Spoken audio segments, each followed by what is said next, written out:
Good afternoon, everyone, and welcome to Toronto. I'm George Kell, along with Al Kaline. We're ready with the fourth and final game of this big weekend series, and you might say it's do or die for the Tigers here today. It's been a tough weekend for the Tigers. They've lost 3 one-run ball games, as everybody knows by now. The last 2, they took a 2-run lead into the 9th inning. They couldn't hold it. And now their backs are to the wall, so to speak. And today they'll go with Doyle Alexander, who's been a tower of strength for the Tigers since being acquired from the Atlanta Ball Club. And a big right-hander, Jim Clancy, will pitch for Toronto. Al Kaline is with us, and he has the starting lineup. Okay, George, here's how the Tigers will bat. Leading off will be the second baseman, Lou Whitaker. Batting second and playing first base, Darrell Evans. Batting third, in left field, Kurt Gibson. Batting fourth, Alan Trammell at shortstop. Batting fifth, the catcher, Matt Noakes. Batting sixth and DH today, John Grubb. Batting seventh in center field, Chet Lemon. Batting eighth, the right fielder, Scott Lusader. Batting ninth, the third baseman, Tom Brookins. Defensively for Toronto in the outfield, Bell, Mosby, and Barfield. On the infield, Mullenix, Lee, Lariano, Upshaw, Ernie Witt is behind the plate, and the big right-hander is Jim Clancy. He has a record of 15-10. His 1986, he was 14-14. 1987 against the Tigers, he's 0-2. Career-wise against the Detroit Tigers, he is only 14-15 here at the stadium here in Toronto. He is only 1-10. But this fella can throw hard. He's been a very good pitcher. Tigers have had very good luck against him. Hopefully it'll hold true here again today. He throws hard, fastball, slider, good curveball, but normally they get to him late in the ball game. Here's George Kell. Whitaker will lead it off for the Tigers, followed by Darrell Evans and then Kurt Gibson. Needless to say, another sold-out crowd here in Exhibition Stadium. The ballpark, some of the seating runs well beyond the center field fence here. Looks like maybe 10,000 seats beyond the fence, and these are sold out, which gives you some idea of the enthusiasm for this weekend. Plate umpire today is John Shulock. Ken Kaiser is at first base, Jim McKean at second, and Tim McClellan at third base. Here's a tap to the mound. And Whitaker's out. He was trying to get away from an inside pitch, and it hit his bat and rolls right back to Jim Clancy. So 1 out in the first inning, and the batter will be Darrell Evans. Darrell Evans.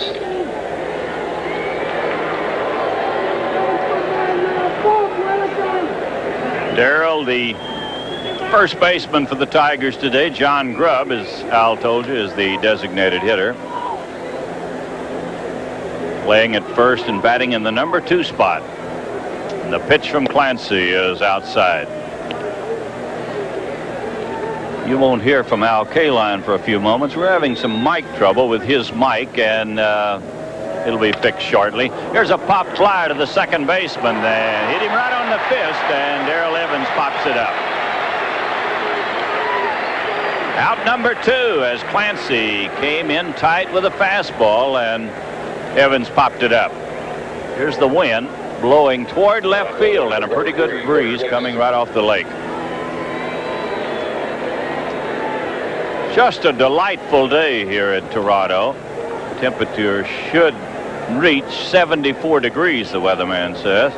Showers forecasted later in the afternoon or early evening. There's a strike to Gibson. We've got a lot of sunshine, about 12:30 today, overcast, but that's cleared away and sunshine at the moment. 1 ball, 1 strike to Gibson. He bats with 2 outs and nobody on. Good shot from center field as Clancy gets ready. And another foul ball out of play. Not only a very large crowd, as you can see here, but a very enthusiastic crowd. They have been on go here since about 12:30. This gives you some idea. hardly an empty seat in the house, if there is any. Gibson strikes out as he went for a curveball. Tigers go out 1-2-3 in the first inning. No score.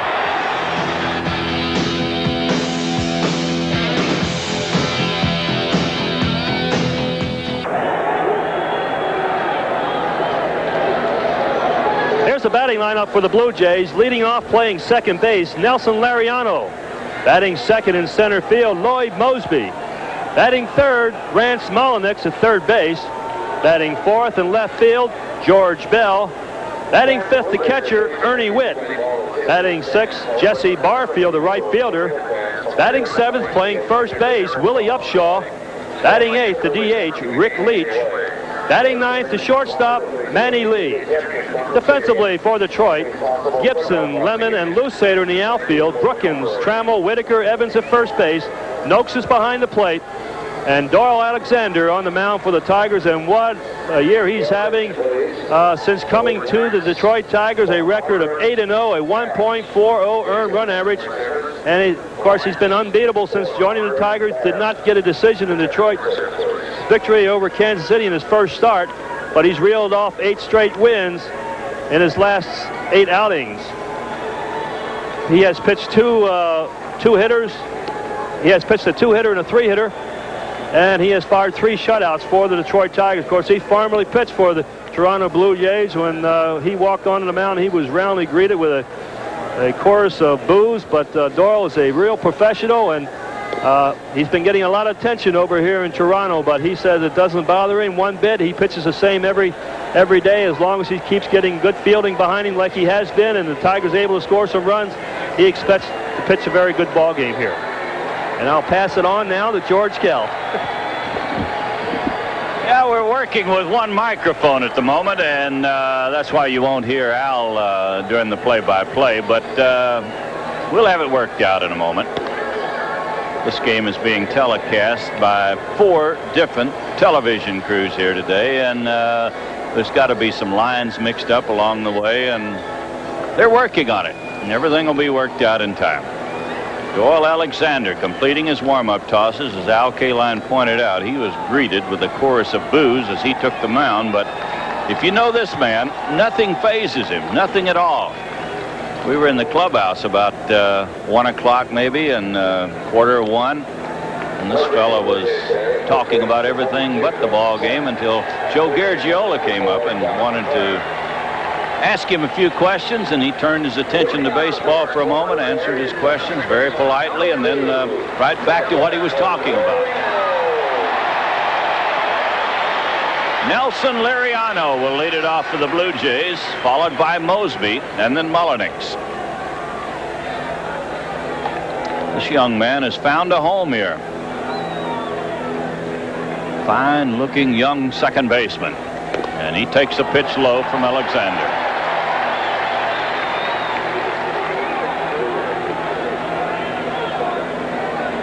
Doyle's last outing in Boston against the Red Sox, and he shut him out with a brilliant 3-hit effort.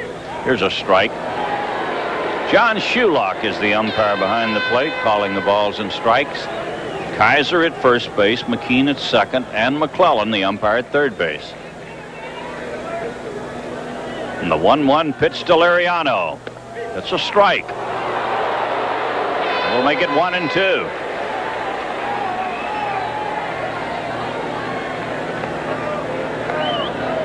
One ball, 2 strikes to the leadoff man. The Tigers went out 1-2-3, in case you joined us late. Whitaker tapped to the mound. Darrell Evans popped to second, and Gibson struck out as Jim Clancy retired 3 batters in a row. And it's ball 2 and strike 2 to Lariano. A pitch coming up from Alexander. Down the line and foul in left field.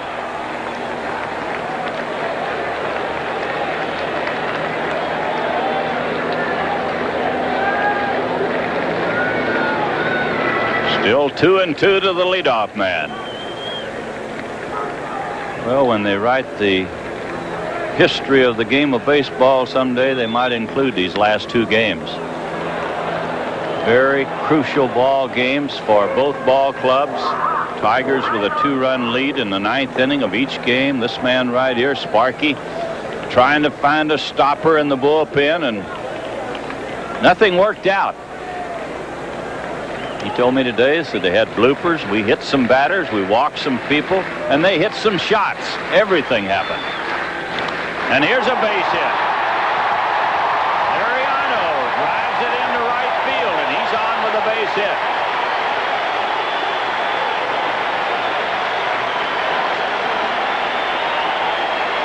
This is a change of pace, and he just reaches for it, gets it on the end of the bat, and loops it over the head of Whitaker into shallow right field.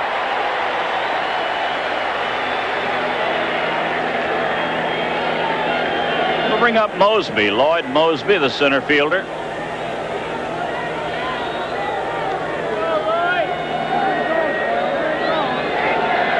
Liriano is a good base runner, and you get a picture of him here. He has 1 foot on the carpet, and all good base stealers try to get 1 foot on the carpet.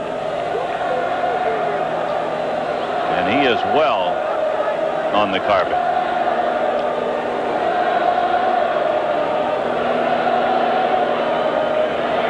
Damaso Garcia was the regular second baseman over here, has been for the last 4 or 5 years. They traded him away so this fella could play, and play he has. Pitches outside to Lloyd Mosby.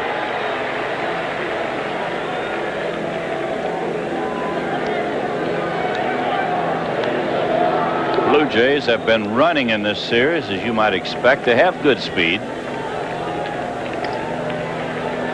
Manny Lee, Liriano, Mosby, Bell, Barfield all run well.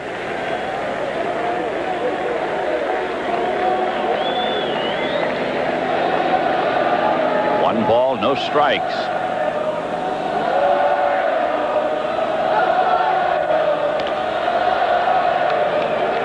Alexander wants to give Noakes a fighting chance to throw him out.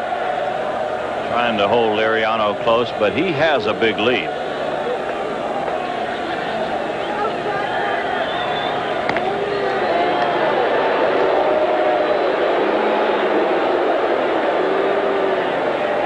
Crowd beginning to get a little impatient with Alexander. They boo as he throws over to first base again. Here's the pitch. Ooh, that's about as hard as you'll see Alexander throw. Good fastball up in the strike zone, and he threw it right by him. With a runner like Liriano at first base, Mosby can expect some fastballs. Doyle wants something that'll get to the plate quick. Gives Noakes a better chance. 1 ball, 1 strike. And a drive into left center field. Gibson back. He's going to catch it. Gibson back to the edge of the warning track to get the long drive off the bat of Mosby. 1 out, and the batter will be Mullenix. Third baseman, number 5, Rex Mullenix. Here's Gibson moving back a couple of steps on the warning track. Ball hit rather well into left field. Wind is blowing out there. Rance Mullenix is the batter. They platoon a lot at third base. Rance plays against the right-handed pitching. Here's a pitch out, and nothing happens. As we've told you many times, the pitch outs are called by Sparky. He gives the signal to Noakes, who flashes it out to Doyle Alexander. 1 ball, no strikes.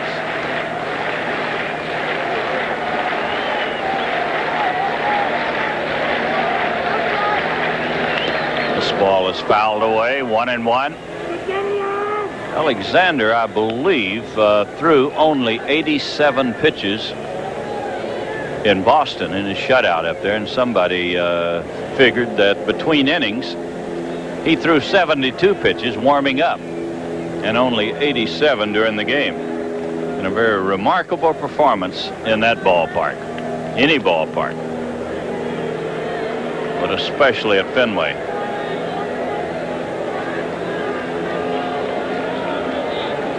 One ball, one strike.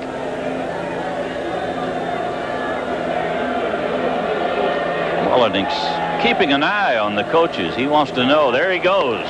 Throw to second and save. Good throw by Noakes. Right on the money, but Liriano beat the relay. Take another look at it now. Matthew Noakes makes a good throw right there, but as you can see, not nearly in time.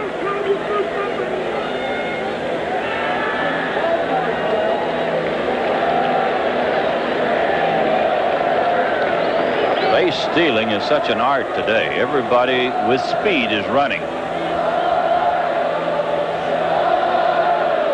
It's ball 2 and strike 1 to Mullenix, and they're going to harass him at second base because this fellow will run to third.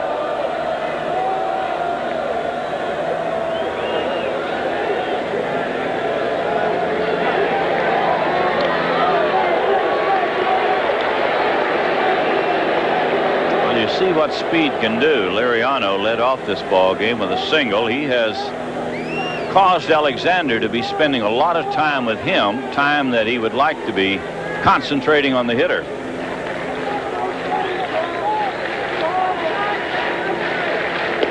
Pitches low, ball 3. 3-1 to Mullenix. George Bell is in the on-deck circle.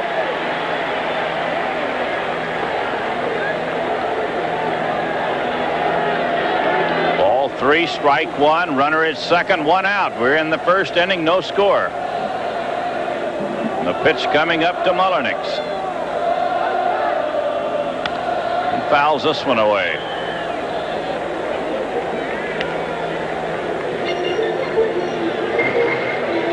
Well, if you had a chance and noticed the crowds in Minnesota the last 2 days, on Friday night they had 52,000 plus.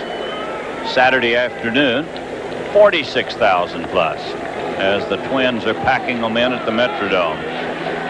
Their magic number is down to 3. Pitch is outside, and he gets a walk. Mullenix takes a very close pitch, and he's on with a walk.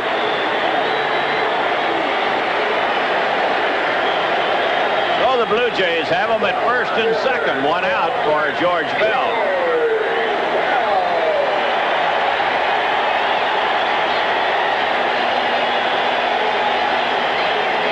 Well, you hear the salute for this big guy. He is having a tremendous year.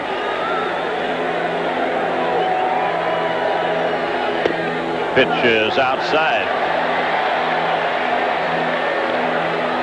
1 ball, no strikes. Liriano's the runner at second. Mullenix at first. 1 out in the first inning.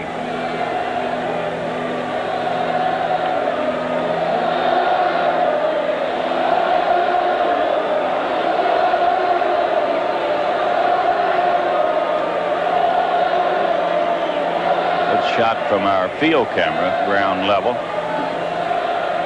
The 1-0 pitch. Ground ball hit foul past third base. Makes it 1-1. Liriano might be running, but it's doubtful. They like to let this big guy, Bell, swing away, and if they should steal second and third, more than likely the Tigers would put him on. So they don't want to take the bat out of his hand. 1 ball, 1 strike. And a base hit into left. They get a run in. Oh, Bell hit a shot. And the Blue Jays take the lead, 1-0.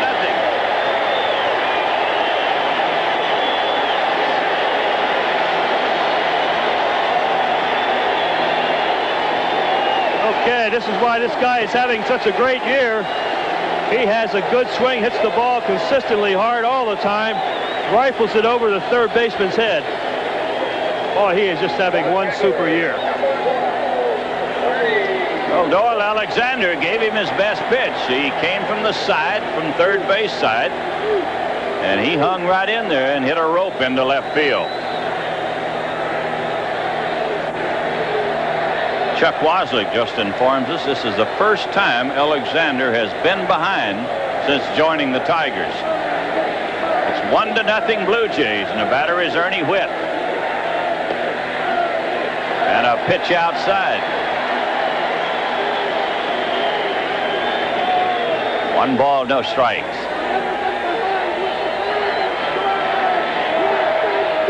Ernie Whitt having a big year.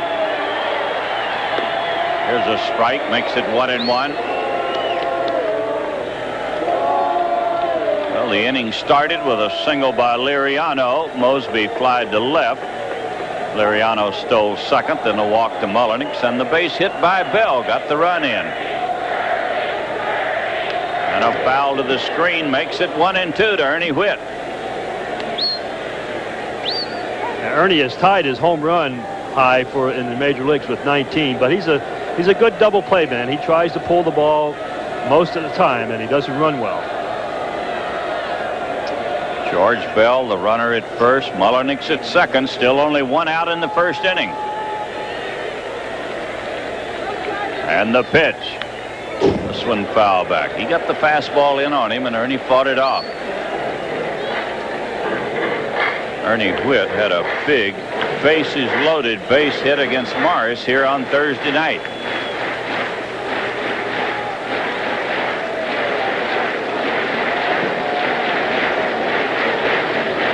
One and two as Alexander gets ready. That'll make it 2-2.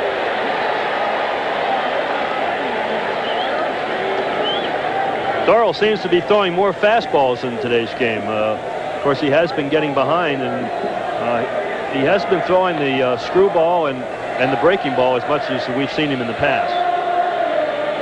Ball 2 and strike 2, and he struck him out. Nope, he foul tipped it out of the mid of Noakes. Ernie Whitt got a piece of it, popped out of the mid of Matt Noakes, and he's still alive.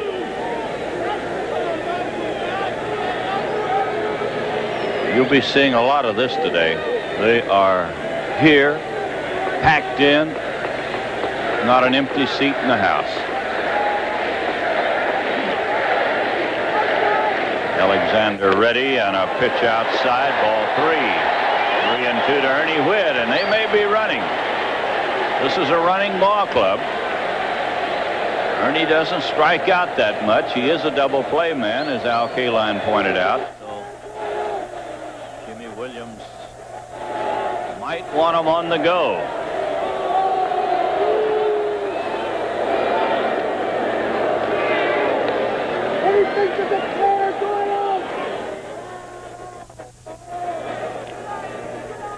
Ball 3, strike 2 as Doyle gets ready. And he pops it up. Noakes, now Brookins near the home plate area, picks it off, and second out of the inning. We're going to pause 10 seconds for station identification. You're watching Tigers 87. Now, Crime Story is back for another high-action look inside the world of underground crime. Don't miss the season premiere at a special time today at 5 o'clock here on Channel 4.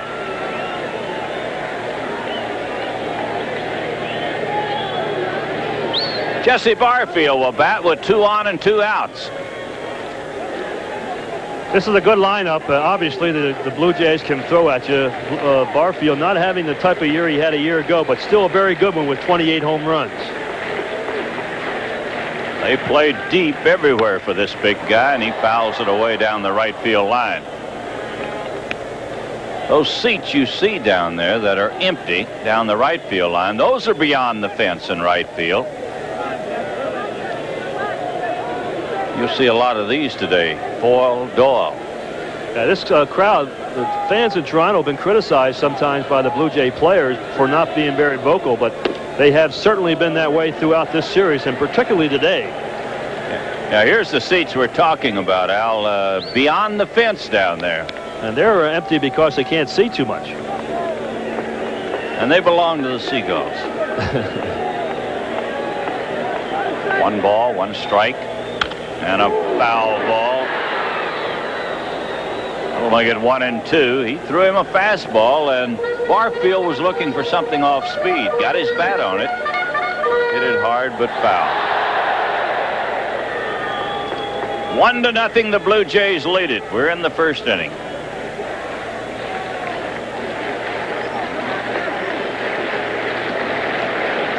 Deep and straight away for this fella.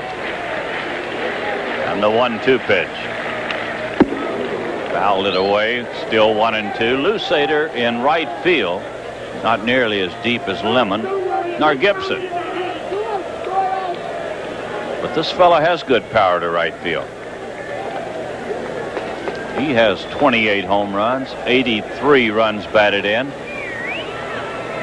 He was quoted in the paper today as saying, "I have not had a normal year for myself, and I'm a little disappointed." But those are pretty good figures. 28 home runs, 83 runs batted in.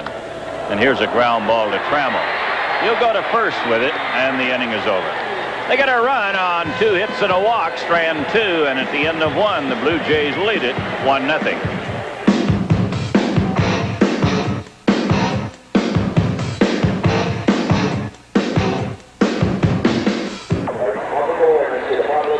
After each televised Tiger game, Al and I will be announcing the Miller Lite Tiger Player of the Game, and the winner will have $100 donated in his name to the Children's Hospital of Michigan by the Miller Brewing Company. 1-0, the Blue Jays lead it as the Tigers come to bat in the second inning. Alan Trammell will lead it off. Matt Noakes and John Grubb will follow. Number 3, Alan Trammell. Tigers went out 1-2-3 against Clancy in the first inning. Whitaker tapped to the mound. Evans popped to second, and Gibson struck out.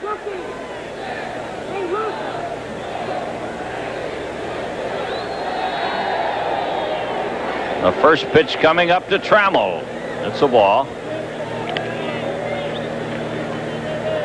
What a great year Allen's having, and what a great September he's having. Also, he's batting .457 in September. Pressure hasn't gotten to him. He takes it outside. Ball 2, no strikes.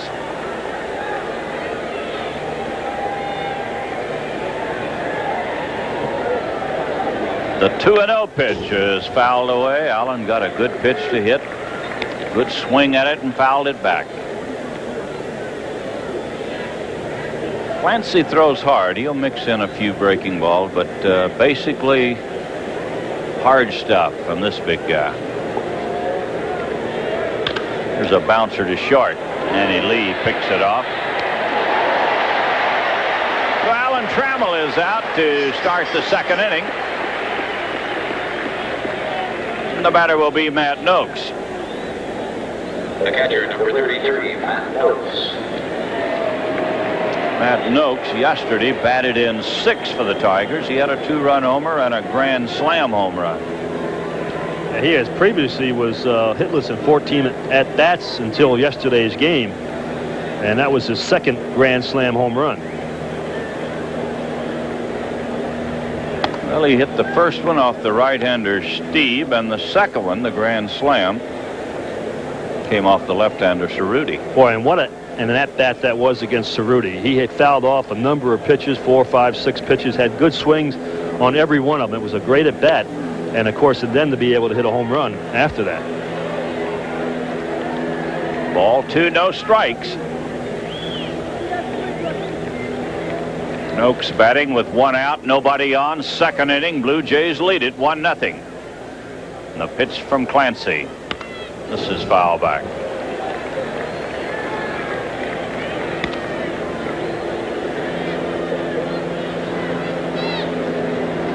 John Grubb will bat next. John is the designated hitter for the Tigers today.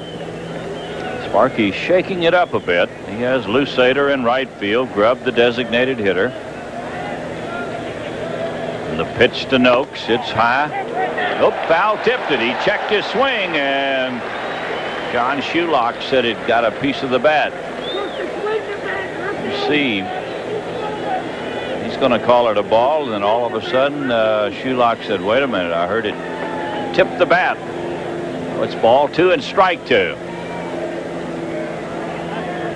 That'll make it 3-2.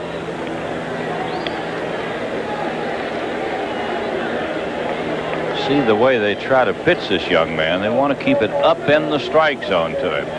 Good low ball, fastball hitter. And the payoff pitch. Fly ball into right field. Easy play for Barfield.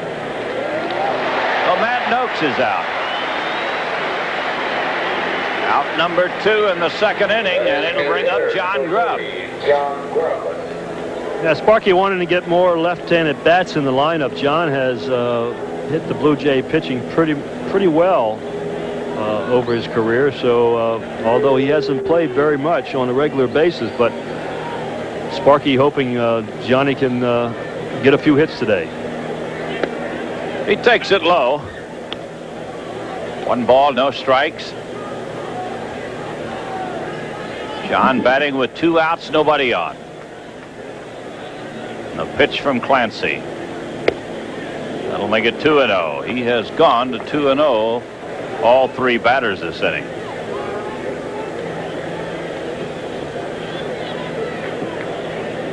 Ball 2, no strikes to John Grubb. And a pop fly down the line. This is fair ball, maybe extra bases. Grubb heads for second, throw, and save. He's in with a double.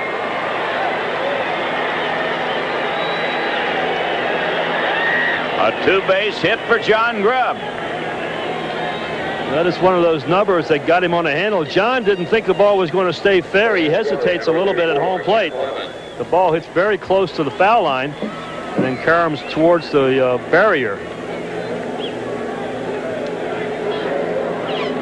That's the first base runner for the Tigers. Tying run is at second, 2 outs, and the batter is Chet Lemon.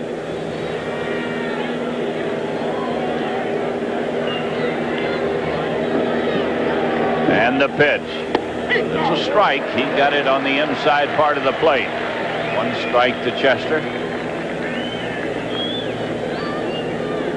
Chet has a good prevailing wind into left field, as will all the right-handed hitters.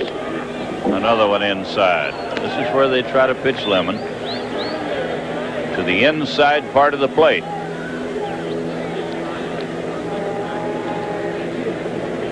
One ball, 1 strike. A pitch to Lemon. It's a strike. That'll make it 1-2. Tigers have stranded 26 base runners in this series in the first 3 games. Number 27 is out at second base right now. And it's a ball and 2 strikes to Chet Lemon.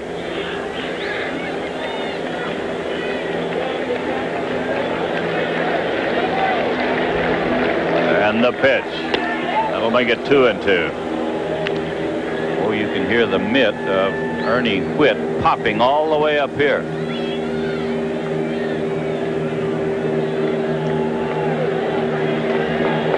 Ball 2, strike 2. Clancy ready, and a foul to the screen. He got it in on him, and Chester fought it off. Even though Clancy throws extremely hard, his fastball is pretty straight. It's one of the reasons why he gives up a lot of home runs. He's allowed 22 home runs this year. He throws in the 90s, but again, he throw a fastball that's straight, and a lot of times you'll throw it down the middle of the plate. Lemon waits on the 2-2 pitch. And he struck him out with a breaking ball. Clancy gets his second strikeout. Tigers strand a runner at second. We go to the bottom of the second. 1-0 Toronto.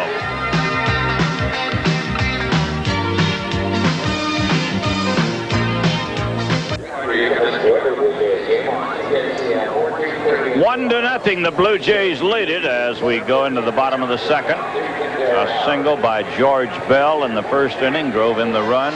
That was RBI number 134 for the big guy. And what are you going to say about him, Al Kaline? Well, it's an MVP type year, no question about that. And he is just having one of those years that every player in the history of the game dreams of. And it seems like every time I watch him, whether it's in person or on television, he hits the ball hard just about every time he comes to the bat. He has 47 home runs. Mark McGuire in Oakland has 48.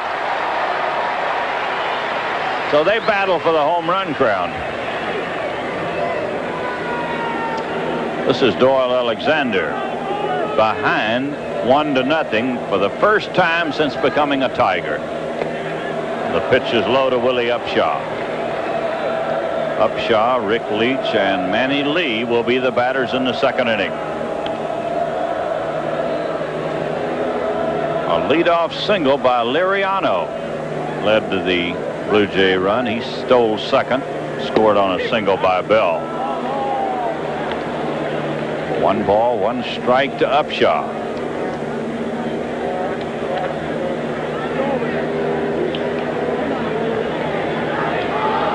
Doyle stumbles a bit as he gets ready to pitch.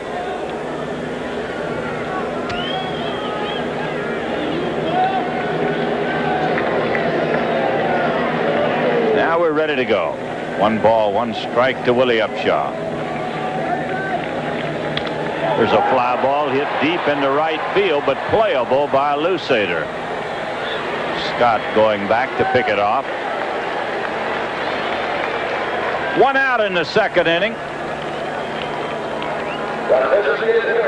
The batter will be Rick Leach. Well, Doyle just took a little bit off that pitch, and Upshaw hit it on the end of the bat. Had it been a fastball, he might have hit it out of the park, but that's what makes Doyle Alexander such an outstanding pitcher. He's able to change speeds on every one of his pitches. Pitch to Leach is low. Rick's had a big series. Rick's had a big year. Been a vital part of this Toronto machine. And he's done very well in this series. Ball hit to the mound, picked off by Alexander. Doyle Alexander has made the statement here to the papers that he didn't like to pitch in Toronto because it was tough to get out of here after a game. The crowd, large crowd, just made it tough, the traffic and everything. And some writer wrote today, maybe the Blue Jays will get him out of the game about the 5th inning and he can beat the crowd home. They're chanting all the time whenever he walks out on the mound. Here's a fly ball into left. Gibson is there. He'll put it away, and Manny Lee is out. A 1-2-3 inning for Doyle Alexander. And at the end of 2, it's 1-0 Toronto.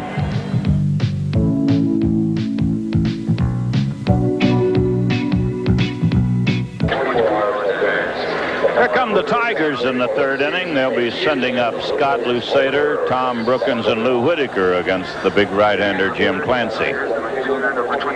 1-0, the Blue Jays lead it. They got a run in the 1st inning. The Tigers have had only 1 base runner. John Grubb doubled in the 2nd with 2 outs, and he was stranded as Lemon struck out. Lusader is playing in right field today, and he takes it high. He's playing in place of Pat Sheridan, who has been in somewhat of a slump the last month and a half. And Sparky didn't like to take Pat out of the lineup, but he has to worry about winning this ball game, and he can't worry about hurting people's feelings. Ball tapped to first, and Clancy covers in time to get Lusader. Scott Lusader out. Upshot to Clancy, 1 out, and the batter will be Tom Brookins.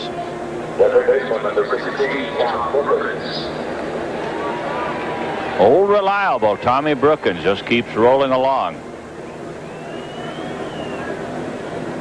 He didn't have a job when the Tigers left spring training, but that's nothing new to this guy. Darnell Coles failed to do the job, and they put Tommy in there. He taps it to the mound, and he's going to be out.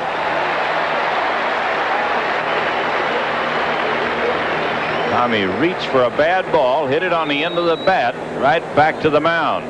2 outs in the 3rd inning. The batter will be Lou Whitaker. Well, that's the kind of an at-bat that you like to kick yourself because it's just a waste of the bat. First pitch, you get 3 strikes and you swing at the first one and hit it back to the pitcher. You much rather swing and miss and pop it up than take a half swing. Tommy has not hit the Blue Jay pitching real well. Here's a ground ball to shortstop. Bobble, now the throw, and out by a step.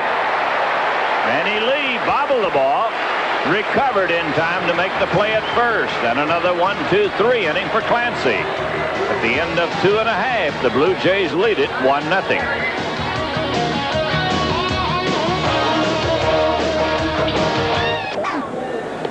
It's a 1-0 ball game as the Blue Jays come to bat in the 3rd inning. Top of the batting order, Liriano, Mosby, and Mullenix. This is the way they started the game. Liriano led off with a base hit. Mosby flied to left. Liriano stole second. Then a walk to Mullenix and a single by Bell, scoring the only run of the game.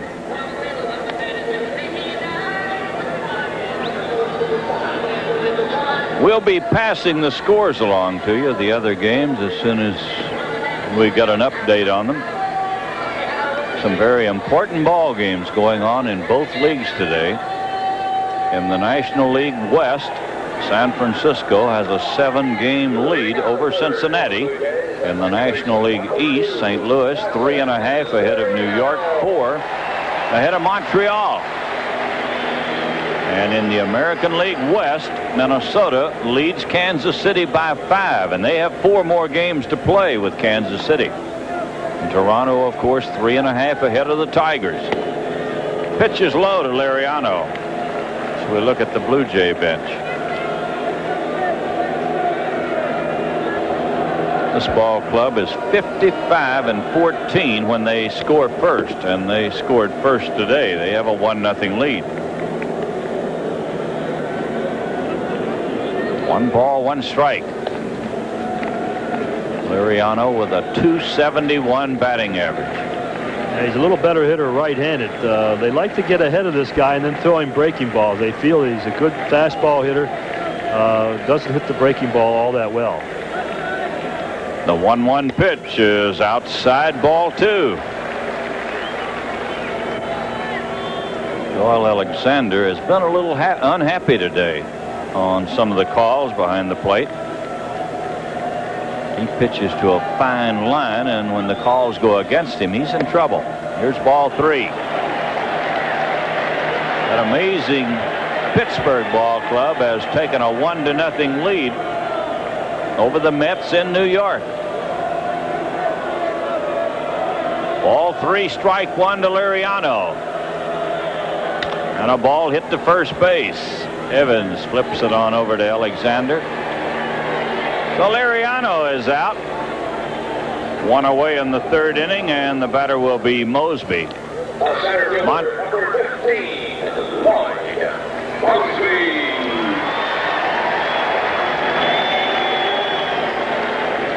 Lloyd Mosby flied to left field his first time up. In Philadelphia today, Montreal has a 3-0 lead over the Phillies. Phillies batting in the 3rd inning. Tibbs against Ruffin in that game. In New York, it's Dunn against Ojeda. San Francisco failed to score in the 1st inning in Atlanta. Houston failed to score in the 1st inning in Cincinnati. There's a breaking ball low. Ball 2, no strikes. In the American League, California and Cleveland each scored 2 in the 1st inning. Ball 3.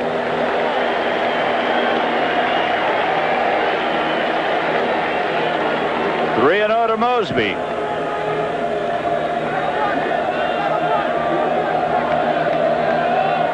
New York's at Baltimore. The Yankees failed to score in the 1st inning. He swings at it and hits a towering fly ball to left. Gibson moving in under it. Well, they turn Mosby loose on the 3-0 pitch, and he flies out.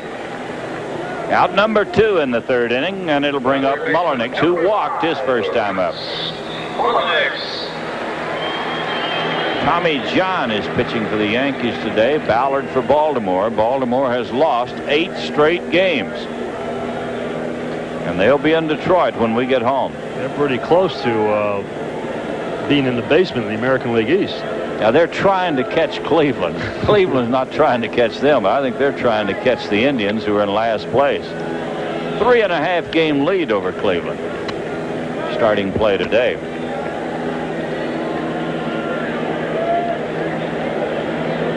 Everything else starting a little later in the American League. Ball 2, no strikes. Doyle Alexander has gone to ball 3 on every of the first 2 batters this inning, and he's 2-0 on Rance Mulliniks. And a strike makes it 2-1.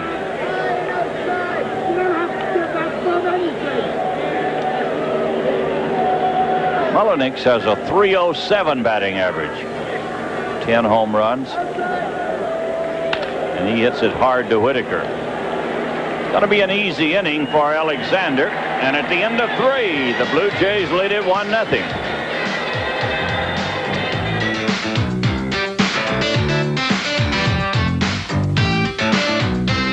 169. That's ticket number 194. 169. Please report customer service. Darrell Evans will lead it off for the Tigers in the 4th inning. Evans, Gibson, and Trammell. Tigers trail 1-0. Darrell's 0 for 1. He popped to the second baseman his first time up. Well, Baltimore will be in Detroit tomorrow night. That will be the start of a 4-game series, all-night games. Monday, Tuesday, Wednesday, and Thursday, the Orioles in town. And then Toronto over the weekend. Friday night, Saturday afternoon, and the finale on Sunday afternoon. A pitch to Darrell Evans. It's a strike. Clancy has allowed only 1 hit, 1 base runner in this game. 1 ball, 1 strike. Ernie Whitt appeals to third base to Tim McClellan, and he rules no swing.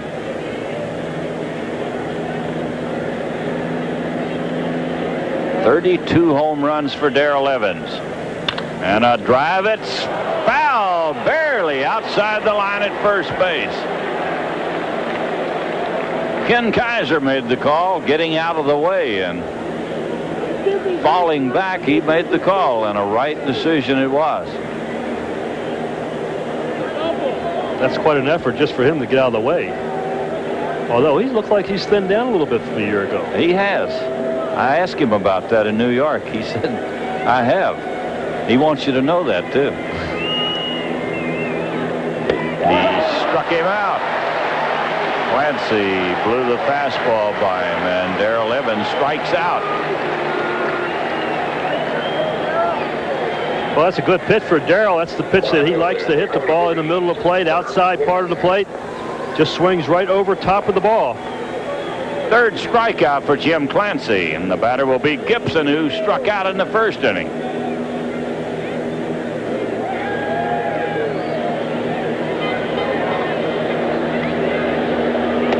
Pitch inside to Kirk. 1 out, nobody on, 4th inning. Blue Jays 1, Tigers 0. And a towering pop-up on the infield. Everybody at the mound. Now Willie Upshaw takes charge. Well, Gibson is out. He pops it up to the first baseman. And the batter will be Alan Trammell.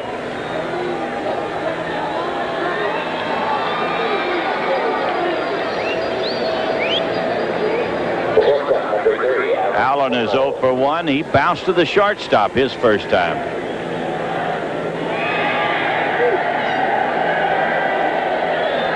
You see the Tiger bench with the boss man looking on.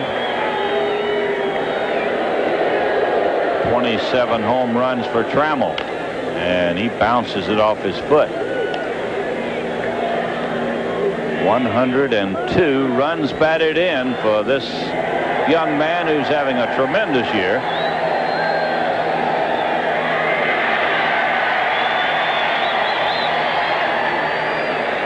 Alan Trammell's wife just gave birth to another daughter yesterday. Here's a pop fly. This is going to drop in, and Trammell heads for second to throw and safe.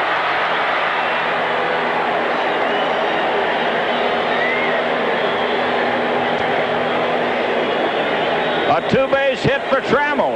And this is what AstroTurf will do to you as an outfielder. It makes you sort of a defensive player because of this reason here. The ball can bounce over your head. On grass, he could have came in and tried to dive for it or make a shoestring catch. But the ball will bounce over your head most of the time, so you lay back. Good aggressive base running by Alan Trammell enables him to go to second base. Well, we were saying when he hit the ball, our congratulations to Mr. and Mrs. Alan Trammell for the birth of their third child, a girl, was it not? Yes, it was. We were talking to Alan about it before the ball game. Number 3 for the Trammells. Noakes the batter with a runner at second, 2 outs. Tigers have had 2 hits. They've both been bloop doubles. And a ground ball to first.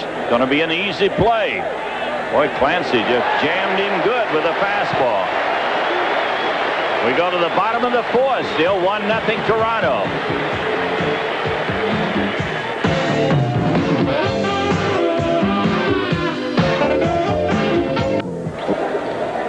Well, it's a 1-0 ball game. Toronto in front in a ball game that is moving right along. Tigers have had 2 hits off Jim Clancy. They've both been doubles, both stranded at second. Blue Jays have had 2 hits off Alexander, but one of those came with runners at first and second by George Bell that drove in a run. And since the single by Bell, Alexander has not allowed a base runner. And speaking of George Bell, he will lead it off in the 4th inning. Bell, Ernie Whitt, and Jesse Barfield will be the batters.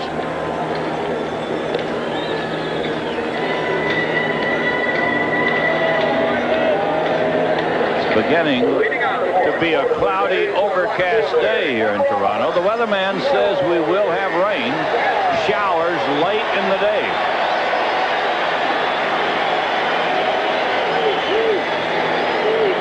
George Bell batting at .318 with 47 home runs.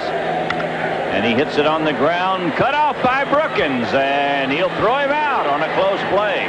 And a good play by Tom Brookins. Tommy went far to his left to get this one. I don't know whether Alan Trammell would have been able to get enough on the ball to throw out George Bell, but you can see there the third baseman does exactly what he should. Cut it off and make a good throw to first base. A fine play by Tom Brookins.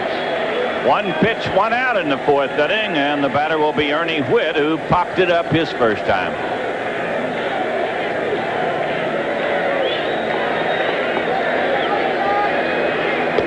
Pitch outside to Ernie. Alexander has walked 1 batter today. No strikeouts, and he's allowed 2 hits.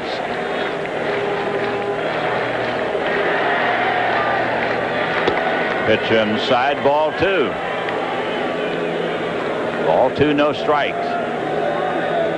Alexander is the type pitcher that calls his own game, and if you notice on your monitors, or sometimes he'll rub his glove against his chest, and that will signal to the catcher that he's either adding or subtracting to the sign. Here's a drive hit into center field. Chester Lemon backs up a few steps. He'll put it away, and there's 2 outs. Out number 2 in the 4th inning. And the batter will be Jesse Barfield. The regular, number 29, Jesse Barfield. Jesse Barfield bounced to the shortstop in the 1st inning with 2 runners aboard.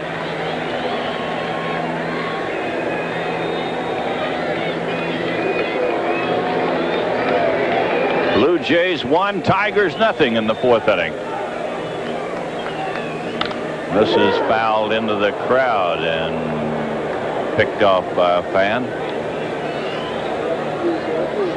You can tell that Jesse went up there looking for something off speed on that one, because normally he is a dead fastball hitter, and he's guessing something off speed from Doyle, and he guessed wrong.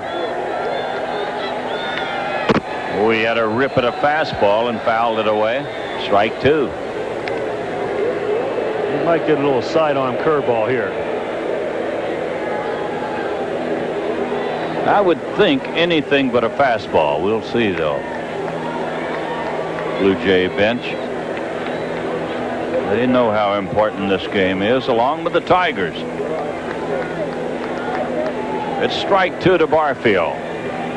Sidearm pitches outside. Now, there's no question this is a must game for the Tigers. They cannot be swept by the Toronto Blue Jays, even though mathematically they're still in the race, but it would be very unlikely that they could come back. They have to rely on Milwaukee beating the Blue Jays a few times. Fly ball to center. Lemon moves in under it, now back a step or two. And another 1-2-3 inning for Alexander. At the end of 4, it's 1-0 Toronto.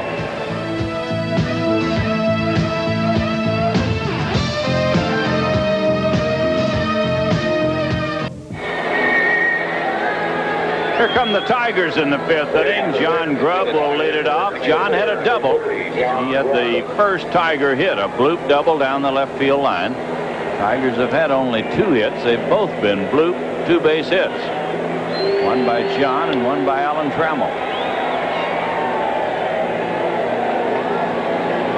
The hits are even. Each team with 2, but the Blue Jays got their 2 in the first inning along with a walk to take a 1-0 lead. And a base hit into right. John Grubb gets his second hit. A leadoff single by Grubb in the 5th inning.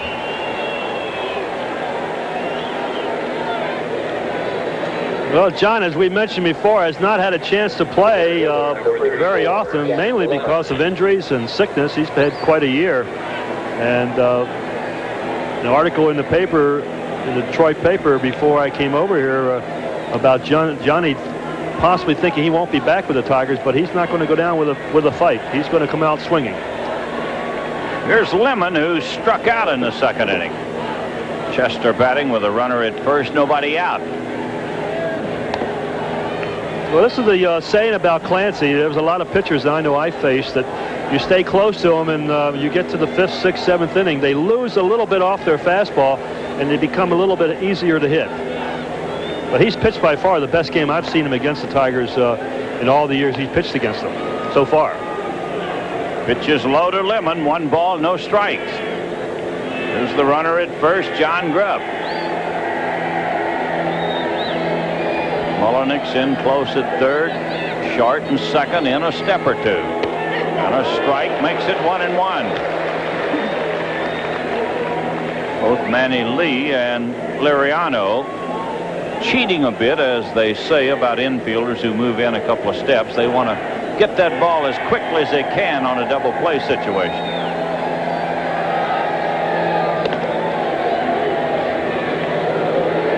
You really don't have to do that on artificial surface. It gets to you rather quickly anyway. 1 ball, 1 strike. They'll make it 2-1.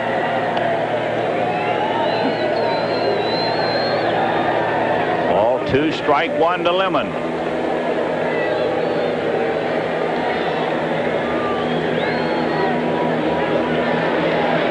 One to nothing, the Blue Jays lead it. And the 2-1 pitch. A strike. He threw him a breaking ball.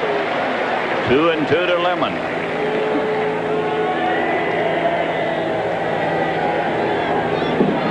Willie Upshaw holding against John Grubb at first base.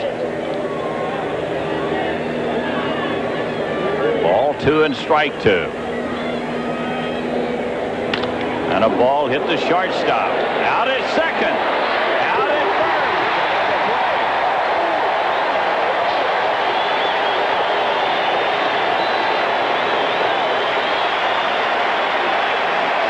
Now, tailor-made double play and good pitching on the part of Clancy, keeping the ball down in the strike zone to Chet Lemon.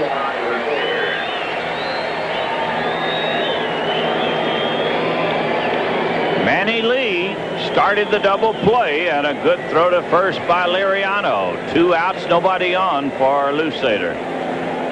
Scott bounced to first base his first time, and he goes to the fastball and fails to get it. One strike to Scott Lusader.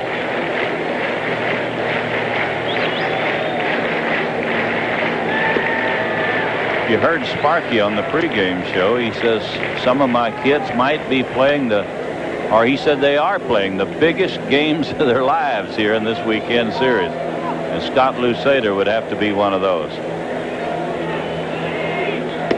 Wherever he's been, wherever he's played, I dare say nothing has been as big and as important as this ball game today to the Tigers. Ball 2, strike 1. A strike will make it 2-2. He bats with 2 outs, nobody on.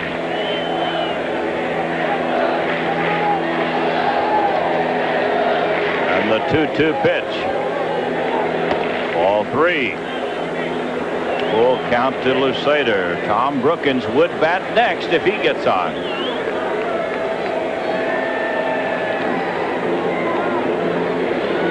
Ball 3, strike 2. And a drive down the line that is fair ball into the corner. On to second goes Lusader, and a stand-up double. A 2-base hit by the youngster Scott Lusader. And the one thing he does real well normally puts the ball in play because he can hit the ball to the opposite field. This pitch, I believe, is inside, but he's able to fight it off and hit it to the opposite field. He has decent power out the opposite way. Good speed, and he has no trouble getting to second base. So the tying run at second, 2 outs for Tom Brookins. This is the 3rd time in the game the Tigers have had the tying run at second base with 2 outs. Tommy takes it outside.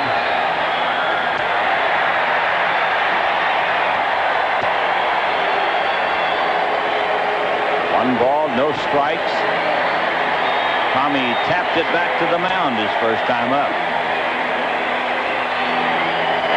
And a fly ball into left. That should get him out of the inning. George Bell waving everybody away, and he'll make the catch. We go to the bottom of the 5th, 1-0 Toronto.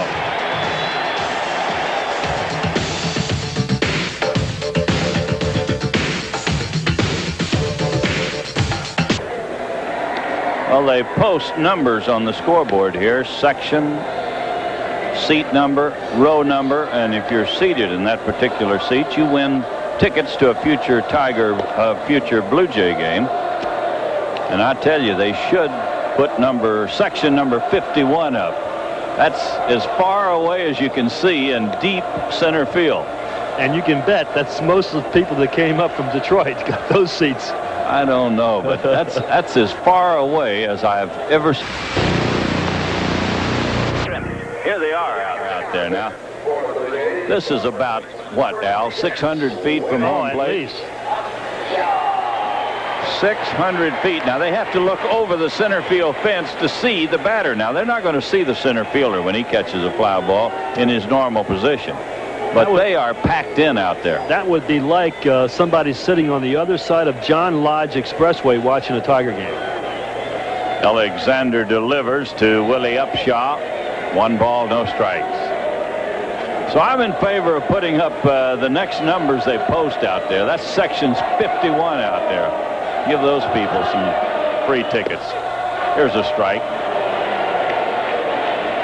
They're also giving away prizes, George. I heard an announcement of a stereo set and different prizes like that. They ought to. They've gone over the 2.5 million mark for the first time.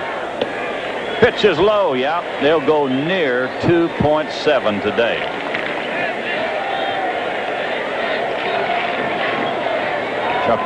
Chuck Waslick tells us we're having a few video problems at the moment, but working hard to clear them up for you, and we will. Ball 2 and strike 2 to Willie Upshaw. Upshaw, Leach, and Manny Lee will be the batters in the 5th inning. 1-0 Toronto leads it.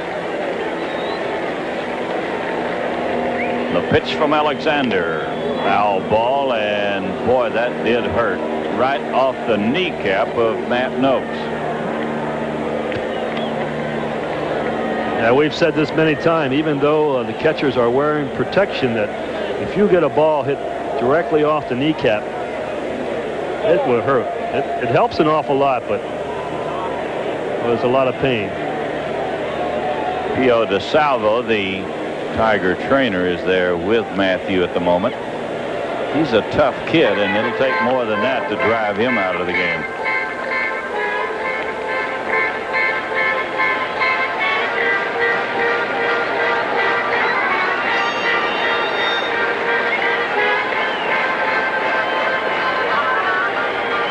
Still 2-2 to Willie Upshaw. Willie flied to right field his first time up.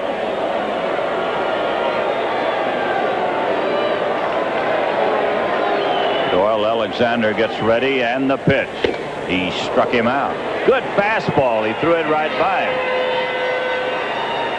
That is 12 straight batters retired by Alexander since Bell singled in a run in the first inning. And it's his first strikeout, George, and he seemed to be getting better after that first inning. Looked like he was having some problems with the pitching mound, but he has been able to correct that, and he has been outstanding since. And he's done exactly what every manager hopes for. Keep your ball club in the game. Here's the long throw from Trammell, and Rick Leach is out. Rick swinging on the first pitch, bounces it down to Alan Trammell. 2 outs in the 5th inning. And the batter is Manny Lee. Manny Lee flied to left field his first time up.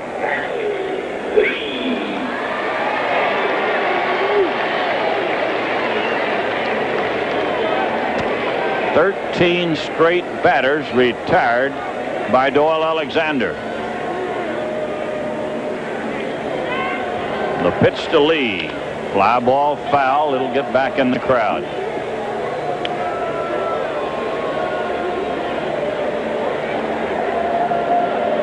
This little guy is an outstanding fielder. Of course, he's replacing Hernandez, who is had an unfortunate accident down at second base and will miss the remainder of the season. But this guy can flat out pick the ball. And a base hit into left. He lines it over the head of Trammell. And Manny Lee is on with a 2-out single in the 5th inning.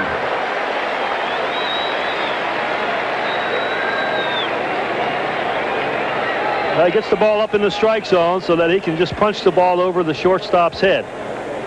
One of the few bad pitches that Alexander has made since the first inning. So Manny Lee is at first, 2 outs, and the batter will be Lariano, who has singled and scored the only run of the game. Then he bounced out his second time up.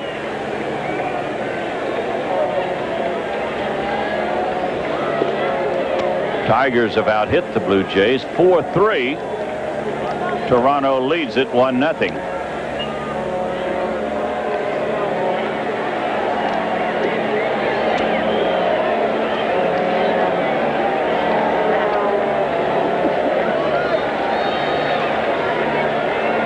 And the pitch to Lariano. It's a strike on the outside part of the plate, says John Shulock. Shulock, the umpire behind the plate. Ken Kaiser at first base. Jim McKean is at second base, and Tim McClellan, the umpire, at third base.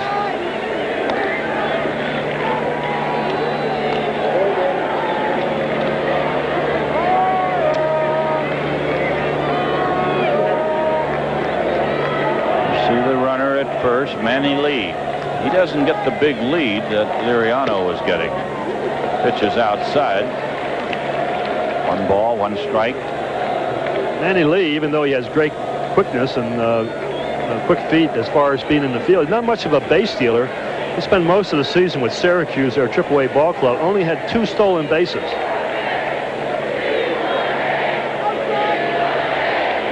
One ball, 1 strike, and a ground ball into left.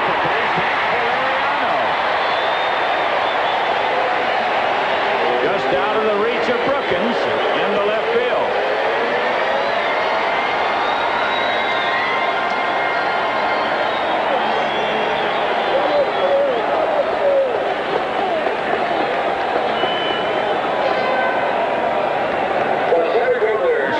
Gaston, the hitting instructor for this ball club, and he's got to be pleased with his youngsters. This is another pitch that was up and out over the strike zone, just out of the reach of Tommy Brookins. 2 on and 2 outs, and the batter is Mosby, who has flied twice to left field. And he hits it on the ground to Doyle Evans. Darrell will make the play, and the inning is over. They strand 2, and at the end of 5, the Blue Jays lead it 1-0.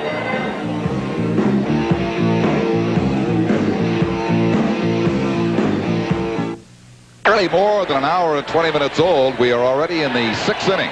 1-0 for Toronto. As you see, it happened earlier. Back in the first, the Jays got to Alexander. Then he settled down until that last inning when Toronto wound up stranding 2 with back-to-back singles by Lee and Liriano. Jim Clancy has given up 4 hits, 3 of them doubles, 3 with 2 outs, the doubles, and 4 hits overall. But only in the 5th inning was he a little bit nervous when he gave up a single and a double. Here's Lou Whitaker, who's 0 for 2 today. Clancy's on a roll, too. He's won 3 in a row. He's in the midst of a 5-game winning streak. He defeated Baltimore twice, the Yankees. He beat Oakland, and he beat Seattle. You saw there, although there was fouled off, the very quick wrists of Lou Whitaker. Especially with an off-speed pitch, he can stay back in the stance and handle that pitch much better than most can.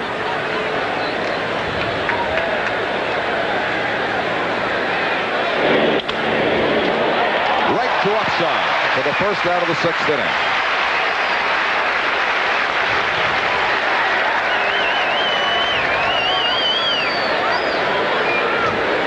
The Labatt's player of the game for Detroit will receive the Hitachi DA400 compact disc player. Hitachi's complete line of CDs features advanced digital audio technology and the most comprehensive 3-year warranty. Made the point that if it was over in the National League, if you didn't go in aggressively like that, that you would almost be chewed out by the manager. Ball 1. Evans 5 RBIs short of another 100 RBI season. That's where Clancy's been trying to pitch Evans today, is in tight. 2 in a row there, and that one catches the corner. Looked about the same as the first one, but this one is a strike in the eye of John Shulak. But that'll show you the control that Clancy has. You're able to bust that fastball right in on the hands.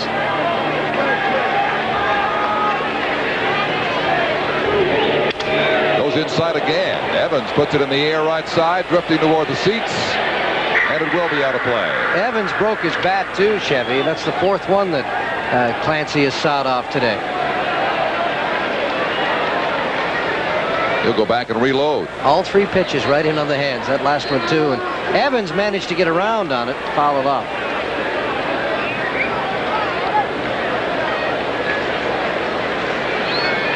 Well, what a player he has been for Detroit.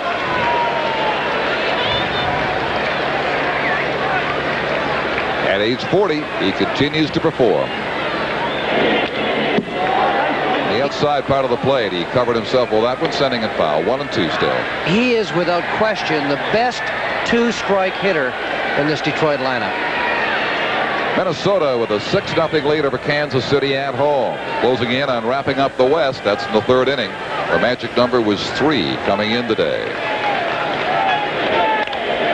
Jammed him again. He fouls it off the right side. I wonder what goes through a player's mind like Evans. Goes up to the plate. He knows that he's going to get fastballs inside. You open up your stance a little. You move back off the plate. Hit hard, but again fouled, out of play down that right field side. And I must give credit where it's due, Fergie. You did call the Minnesota Twins to win the American League West. That's the part you did well. What you didn't do is go place a friendly wager that would have been enormous odds back in the month of March. Well, naturally, I picked the Blue Jays, too, but I was wrong in the National League.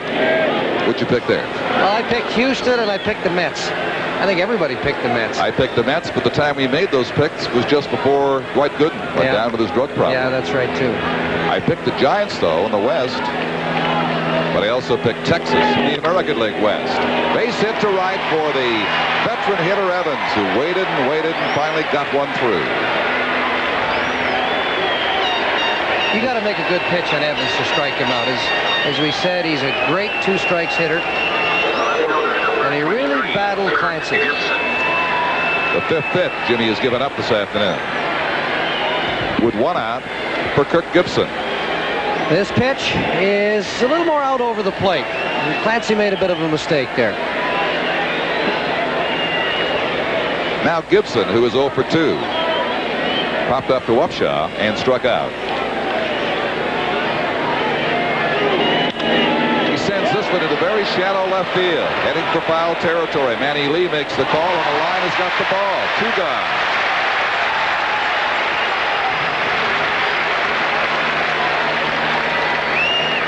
So Evans will wait for Alan Trammell, the next hitter. It sure has been a long 4 days for Detroit, hasn't it? Seems like 4 weeks for them. Yep. Their hopes so high coming in. They had been so hot on the first part of their road trip in Boston. Coming in here and getting clipped with 3 heartbreakers by a run. And the difference today is just 1 in Game 4. If they lose it today, Don, they're going to lose it with their best pitcher in Doyle Alexander. The Jays will have beaten their best and swept the series, but we're not quite there yet. At this on the outside That's part of the for sure. plate. Trammell doubled with 2 out on the 4th. He was stranded after grounding the shortstop in the 2nd. A 1-0 count to him now with 2 gone and Evans parked at first base. Ball 2, 2-0. Whitaker started this inning with a soft line drive to first base. Darrell Evans singled to right. Gibson popped to the shortstop. Now it's ball 2, no strikes to Trammell. Ball 3. He threw him a breaking ball, 2-0. Ball 3, no strikes.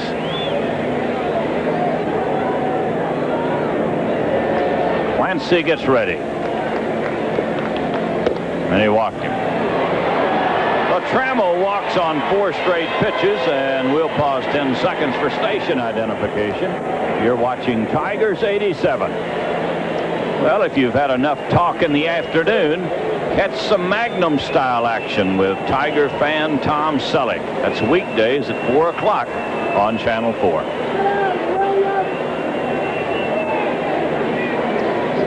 Manager Jimmy Williams out talking to Clancy.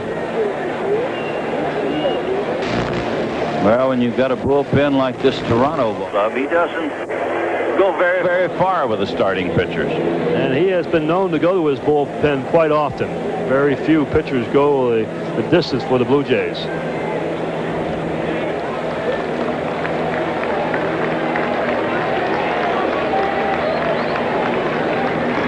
Tigers have them at first and second. 2 outs for Matt Noakes. This is the first time in the game the Tigers have had 2 runners aboard at the same time. They had 2 hits back in the 5th inning. Grubb led off with a single. Lemon then batted into a double play. Scott Lusader followed with a 2-base hit.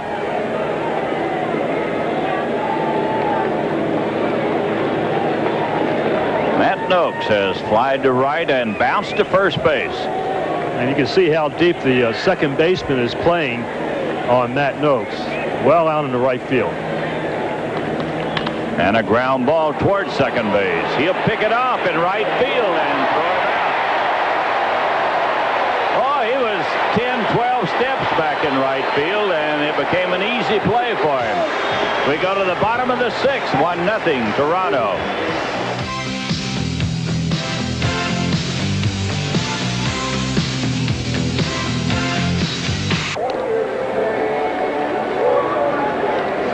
Here's some scores in the National League. The Mets scored 2 in the 3rd inning. They lead Pittsburgh 2-1. Mets batting in the bottom of the 4th. Done against Ojeda. The Phillies scored 3 times in the 4th inning. Lance Parrish got his 17th home run of the year, and they're tied 3-3 with Montreal in the bottom of the 5th inning. San Francisco and Atlanta, no score, bottom of the 2nd. Houston 2-0 over Cincinnati. Houston batting in the bottom of the third inning. St. Louis failed to score in the first inning at Wrigley Field. Chicago batting in the bottom of the first.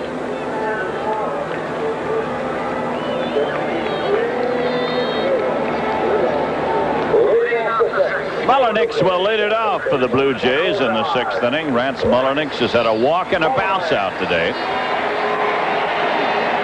He'll be followed by Bell and then Ernie Whitt.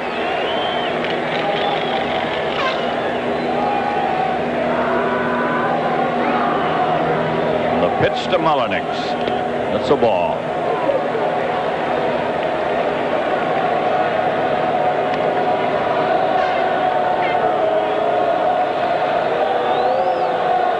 Jays got a run in the first inning. George Bell drove it in with a single, and that's been all the scoring today. The 1-0 pitch. Ball 2. Ball 2, no strikes.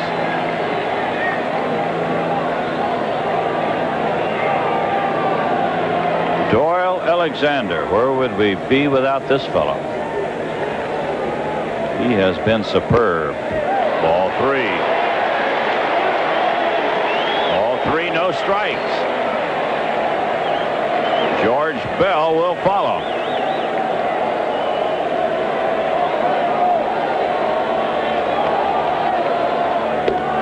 And he walked him. Oh, the leadoff man is on here in the 6th inning. Second walk given up by Alexander, and they've both been to Mullenix.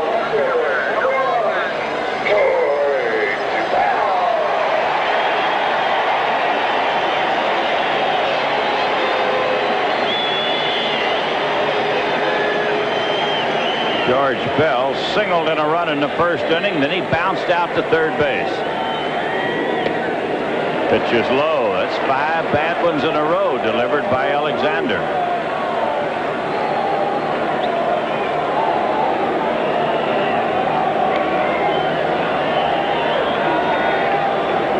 One ball, no strikes. And a drive into right field. Lusader is there, picks it off, and 1 out. George Bell out on a line drive to Lusader in right field, and the batter will be Ernie Whitt. And Lusader had got a terrific jump on that line drive, semi-line drive by George Bell. He hit a little bit on the end of the bat, but good jump by Lusader. There's Ernie, who's popped to the third baseman and flied to center field.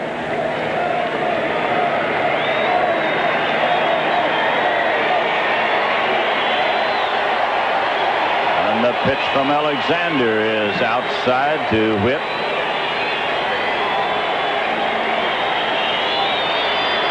Tigers in double play depth. Everybody deep except Evans, who holds against the runner at first base.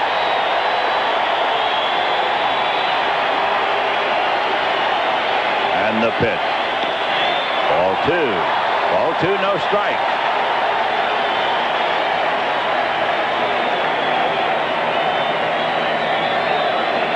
And we mentioned at the beginning of the game, this is the first time since joining the Tigers that Alexander has been behind in the game. Normally the Tigers jump off into the first or second innings, but in today's game, Toronto scored a run in the first inning.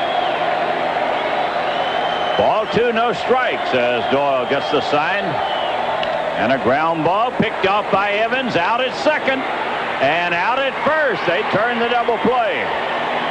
Whitt hit the ball hard, and Evans picked it off. At the end of 6, the Blue Jays won, the Tigers nothing.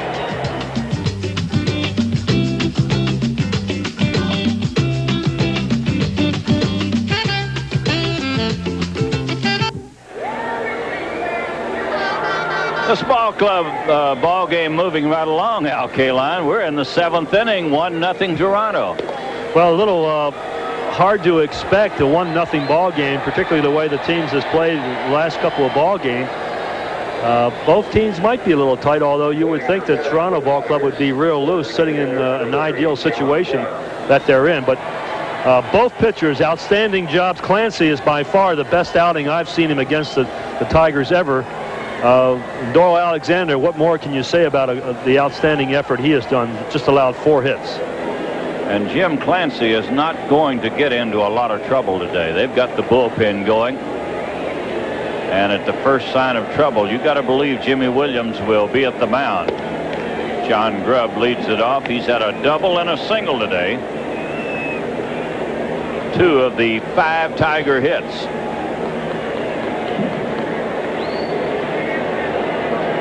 One ball, no strikes. Ball 2. 2-0 to John Grubb. Tigers, here's Jimmy Williams, the manager of the Toronto Ball Club. Ball 2, no strikes. And a strike. Johnny checked his swing and got the call strike. Tigers mounted their first serious threat against Clancy in the 6th inning. They had him at first and second with 2 outs, and Noakes bounced out to end the inning. Ball 3. 3-1 to Grubb. Wells, the left-hander, and Ward, the right-hander, throwing for the Blue Jays. Ball 3, strike 1 to Grubb. And a fly ball into shallow right center field. Jesse Barfield will pick it off. So there's 1 out in the 7th. And the batter will be Lemon.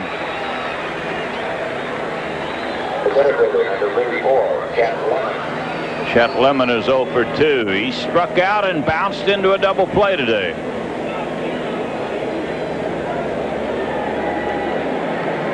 $18 home runs, 69 runs batted in for Lemon. And he chops it foul. Started out with a lot of sunshine, a lot of blue sky, and it's turned into a cool, cloudy, overcast day here in Toronto. Pitch is high, 1 ball, 1 strike. 1-0, the Blue Jays lead it. We're in the 7th inning.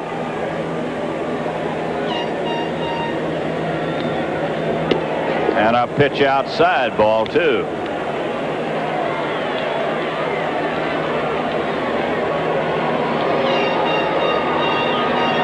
Ball 2, strike 1 to Lemon.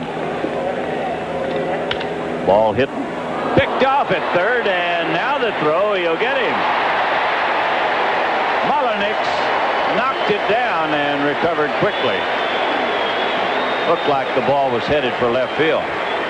Chester hits the ball rather hard. You can see there it just misses the crease in the AstroTurf, but Mullenix able to pick the ball up. Close play at first base, but he is out. The batter will be Scott Lusader, who has bounced out and doubled into the left field corner.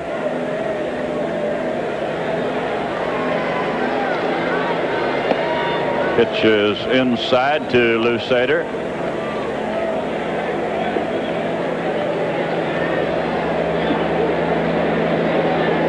One ball, no strikes. And a ball hit to first base. Willie Upshaw will make the play. And another 1-2-3 inning for Clancy. We go to the bottom of the 7th. It's 1-0 Toronto.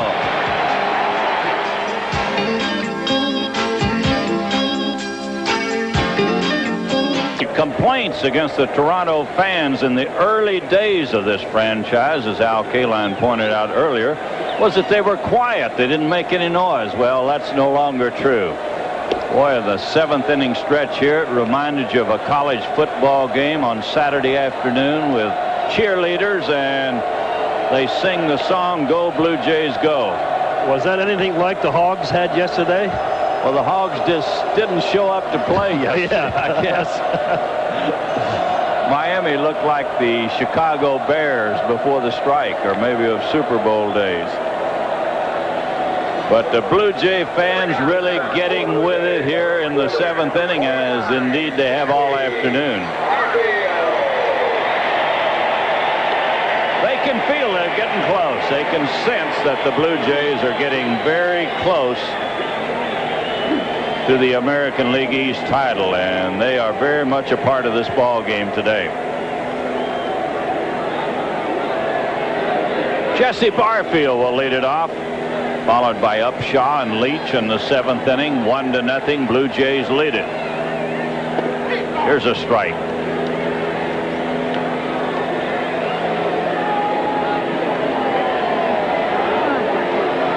Jesse Barfield is 0 for 2. He's bounced out, fly to center, and a fly ball toward right field. Lusader moves in under it. He'll put it away, and there's one out on the 7th.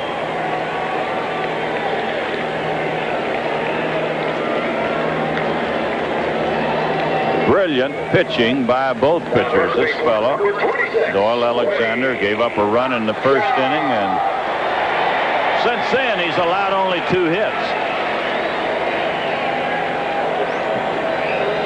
And they were back-to-back hits in the 5th inning. There's Willie Upshaw, flied to right and struck out today, and he takes it low.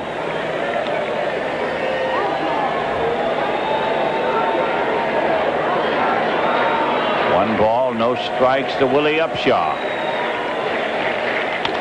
And a ball hit hard to Trammell. He picks it off and throws him out. Willie Upshaw hit it very hard, and Alan Trammell picked it off. Alan Trammell not only having a great year at the bat, but again having another super year in the field with the glove. And the batter is Leach.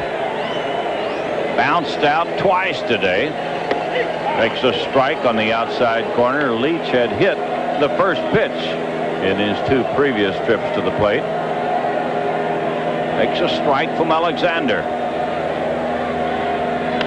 And this one's fouled away. Strike 2.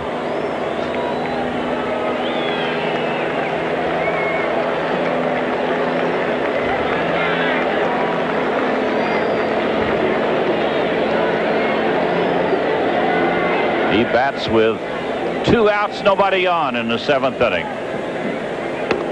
Outside, that'll make it 1-2. The New York Mets lead 8-1 over Pittsburgh in the 5th inning. Atlanta has a 5-0 lead over the Giants in the 4th inning. Houston 2-0 over Cincinnati. Here's a ball up the middle. Trammell, here's the throw, and out. He got him. Oh, Alan Trammell went as far as he could go into shallow center field, and he threw him out. At the end of 7, the Blue Jays lead it 1-0.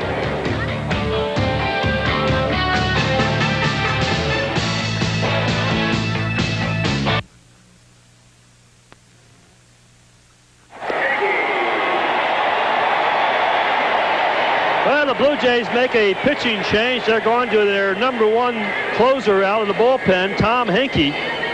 You look at his record, 0-6, but then you go further on, has 34 saves on the year. Just having a fantastic season. Another great year for Tom Henke.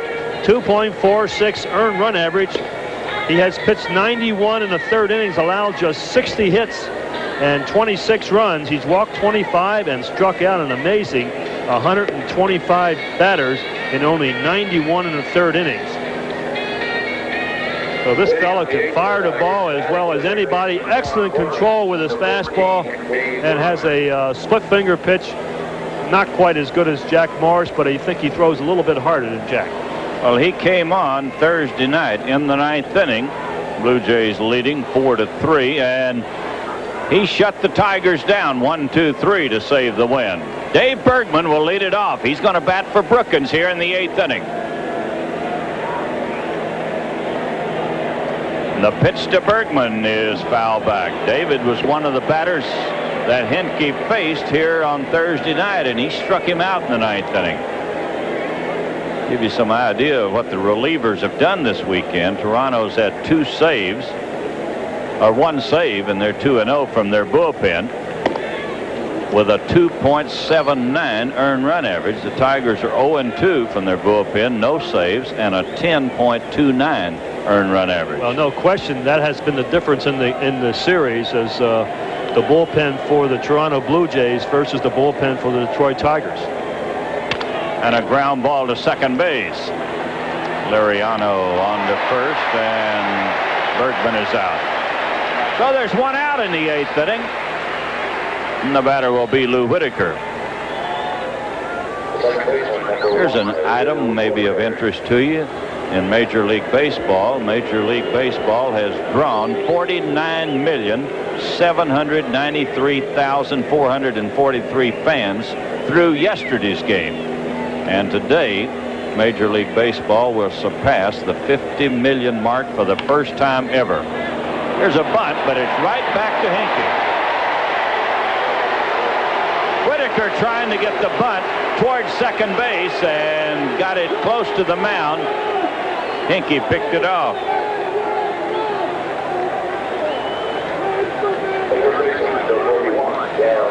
So 2 quick outs in the 8th inning, and the batter will be Doyle Evans, who's had a single today and 3 trips.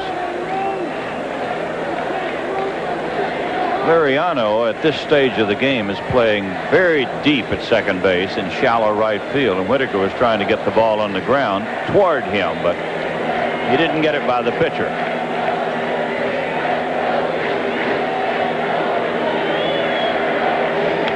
This is fouled away.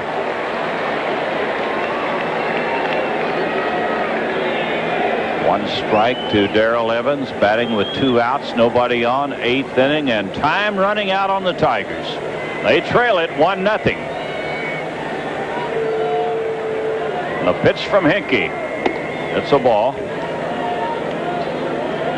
Does he throw harder than Clancy, you think? I think so, yeah. I think for 1 inning or so, he can throw harder than Clancy. Great control. That'll make it ball 2 and strike 1.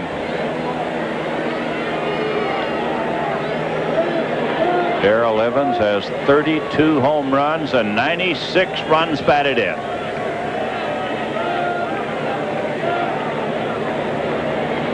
The 2-1 pitch from Hinkie. Fly ball hit to right. Back near the fence, and this one is popped by Barfield. Oh, they thought it was gone here at Exhibition Stadium. Barfield went to the fence, went as high as he could, and you see the reaction from this huge crowd in Toronto. We go to the bottom of the 8th, 1-0 Blue Jays.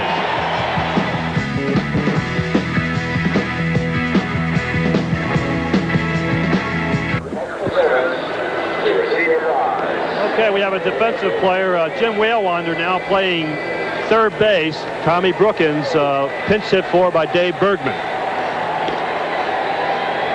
Bottom of the 8th in Toronto. Al Kaline pointed out between innings here that this has been a very vocal crowd all day long, but when Evans hit that ball to right field, a death silence came over this stadium. Absolutely. It was kind of eerie because you know, these people have been real high all day long, and all of a sudden it was looked like a complete letdown. And as soon as Barfield made the play, again they were just erupted into applause. Well, Darrell made a bid to tie it up. Jesse Barfield went high in the air, as high as he could go, and made the catch against the fence.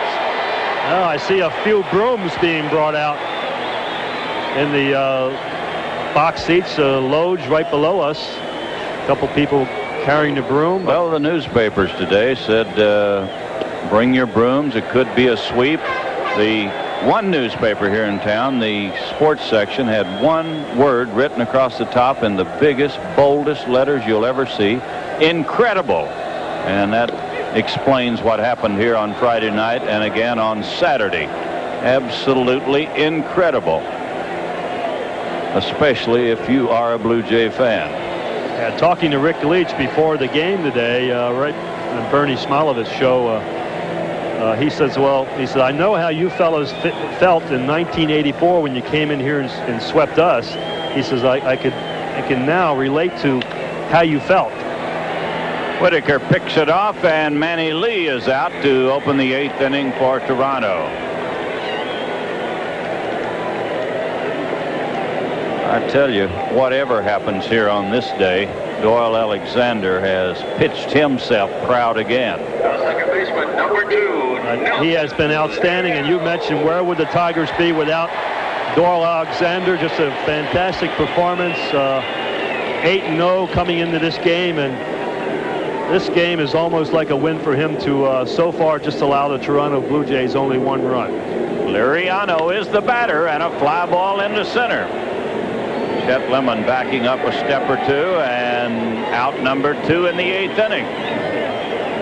2 outs, nobody on, and the batter is Mosby.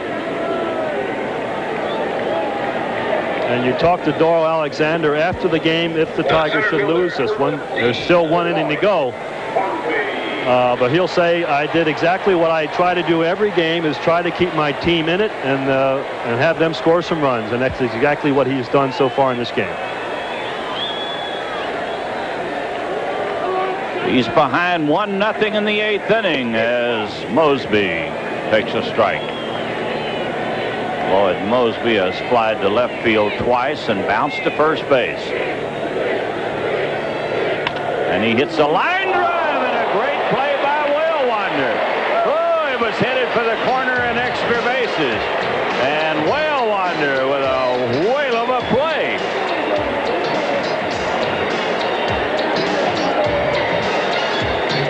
We go to the 9th. It's 1-0 Toronto.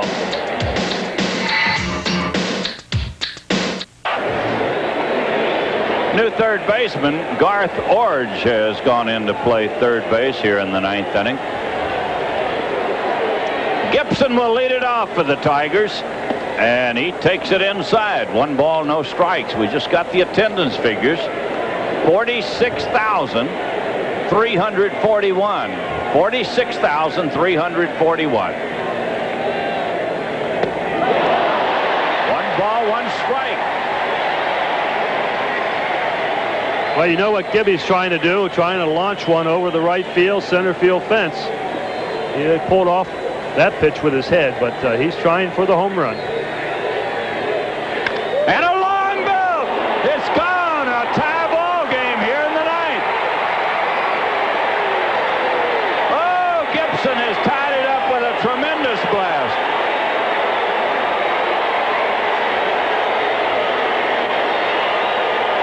Very seldom a player can go to the plate and do exactly what he wants, but no question in my mind that Gibson had only one thing in his mind, that's to hit a long home run.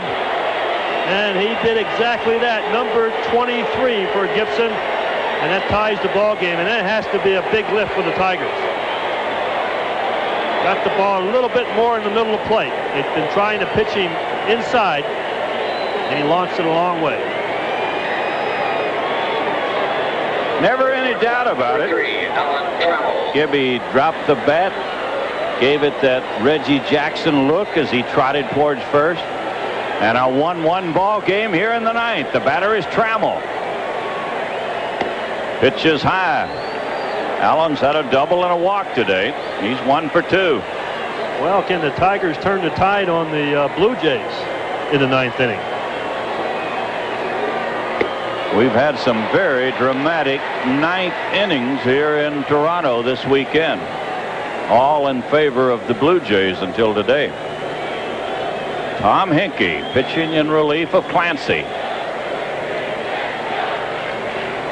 And a strike. He got the outside corner. 1-2 to Trammell.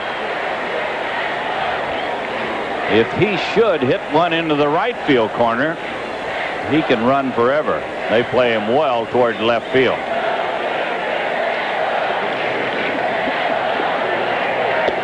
Pitch is high. Ball 2 and strike 2.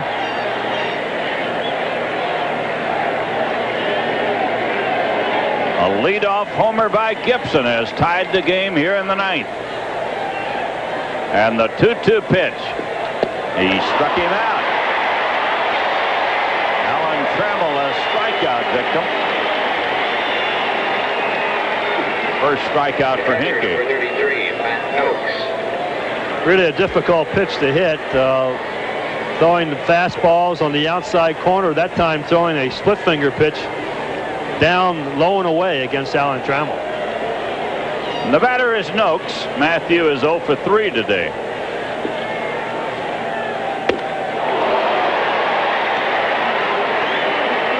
Hinkie just powered it by him. 1 strike.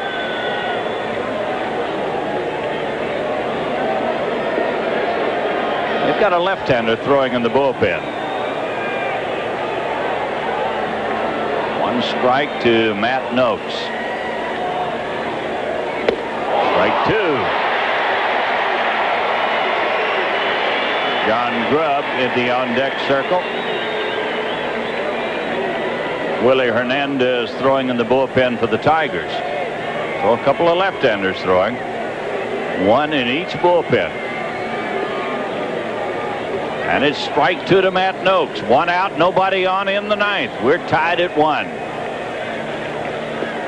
struck it out. 2 strikeouts for Hinkie. Well, there's a split finger pitch again.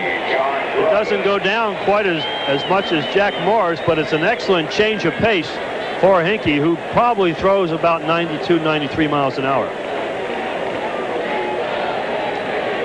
And it's up to John Grubb. He's had a double and a single and a fly to right. Pitch is low to John. Looking ahead to the bottom of the 9th inning. Orge will lead it off. Bell and Ernie Whitt will follow.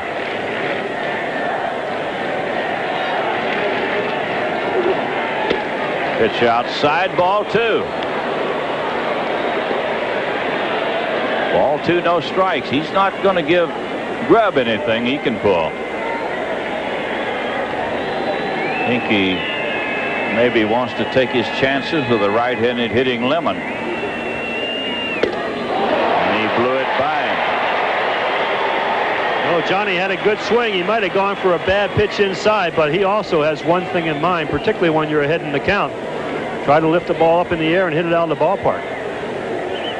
Ball 2 and strike 1. We'll make it 2-2.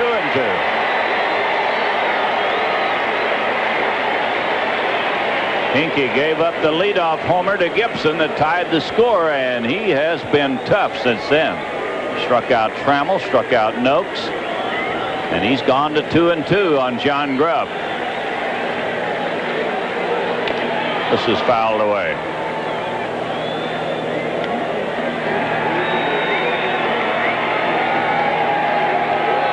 Here's Gibson, who put one in orbit. Just about as far as you're going to hit one. Ball 2, strike 2.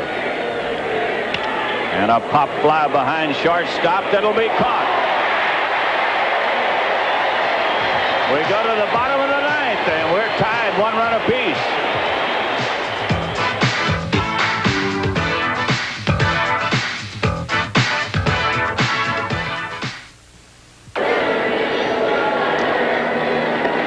Here come the Blue Jays in the bottom of the 9th inning. A 1-1 ball game. Blue Jays scored a run in the first inning. George Bell single with 2 on, 1 out to drive in a run. Kirk Gibson led off in the top of the 9th inning with a towering home run to tie it at 1 run apiece. Oh, it'll be Ord leading off. He just got into the game in the top of the 9th inning. He'll lead off in the bottom of the 9th, followed by George Bell and then Ernie Whitt.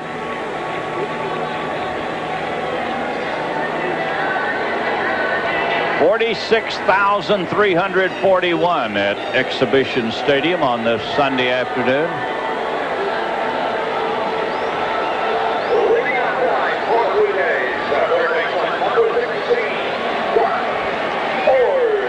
Garth Orge batting for the first time in the ball game.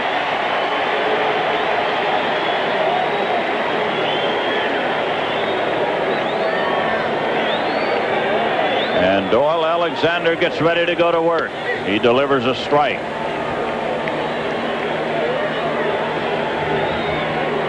Baltimore has taken a 3-1 lead over the Yankees. First time they've been ahead of anybody in a while. There's a foul ball out of play.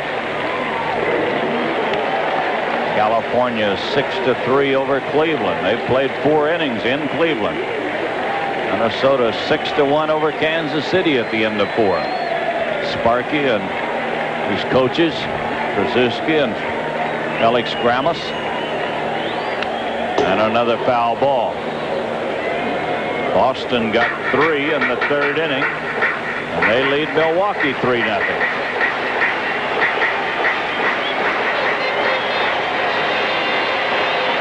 Strike 2 to Garth Ord. And he struck him out. So Org is out, leading off in the 9th inning. And the batter will be George Bell.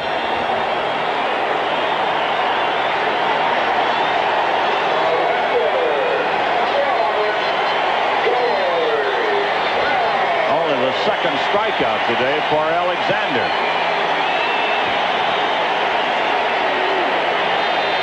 Bell singled in the 1st inning, batted in the Toronto run. He's bounced out and lined to the right fielder. This fellow has 47 home runs on the year, 134 runs batted in, and he fouls it away.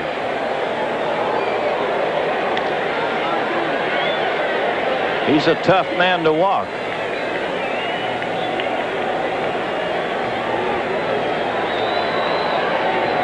He has one thing in mind, much like Gibson, that trying to get it up and out of the ballpark, and you can see the kind of swings that he is having.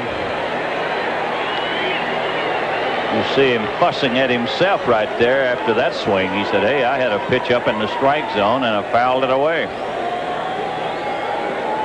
Strike 2 to George Bell. 1 out, nobody on, 9th inning. We're tied, 1 run apiece. And another foul ball.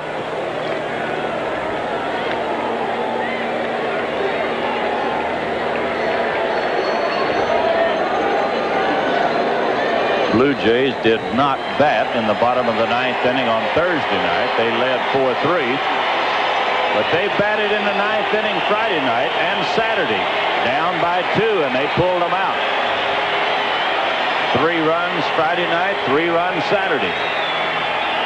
Strike 3 call. He threw him a fastball, and Bell is out on strikes. I don't know whether Bell was mad at the umpire or mad that he took this pitch, and it certainly has to be mad at himself because it looked like a good pitch.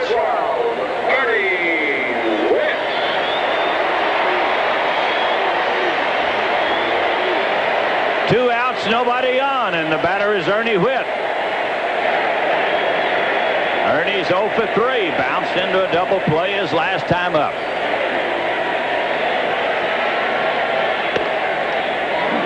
One ball, no strikes. And they'll be trying to keep the ball away from Ernie Whitt, much like they were trying to keep the ball away from George Bell. More bad things can happen when you pitch inside than you can pitch away. Here's a line drive that's going to go foul into the corner in right field.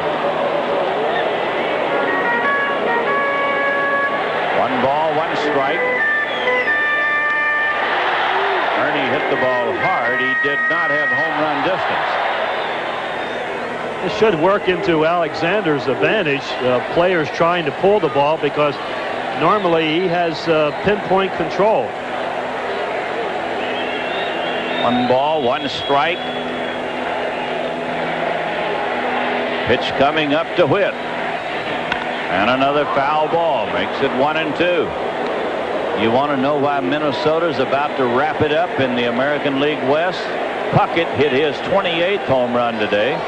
Gaetti hit his 31st, and Ken Herbeck hit number 34. Tardible hit number 32 for Kansas City. 1-2 to Whitt. And a foul out of play. Still 1 ball, 2 strikes.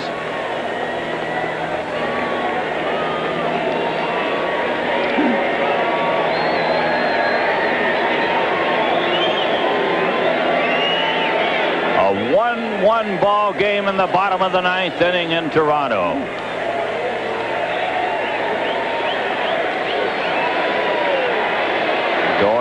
Alexander ready. A fly ball to center. Lemon is there. And we'll go to extra innings. At the end of 9, it's a 1-1 ball game.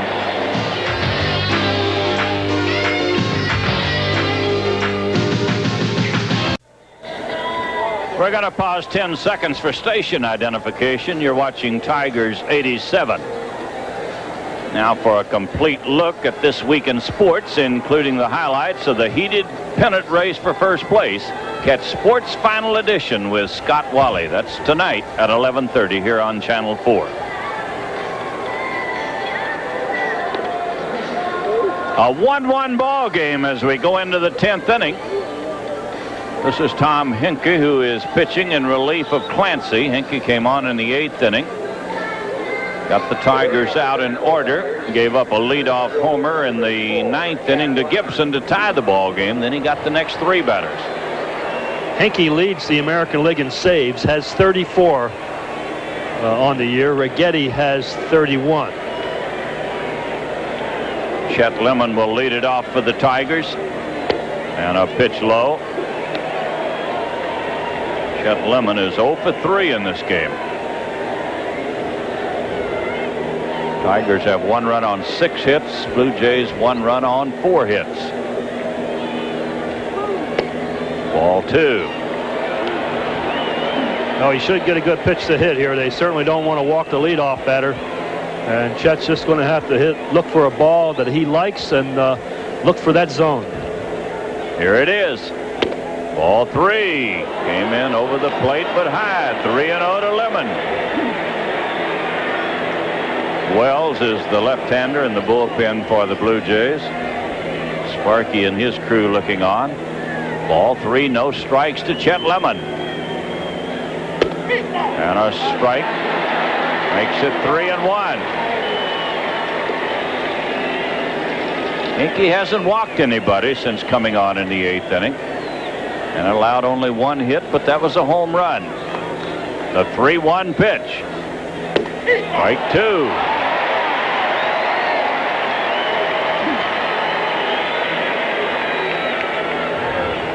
Ball 3, strike 2 to the leadoff man here in the 10th inning.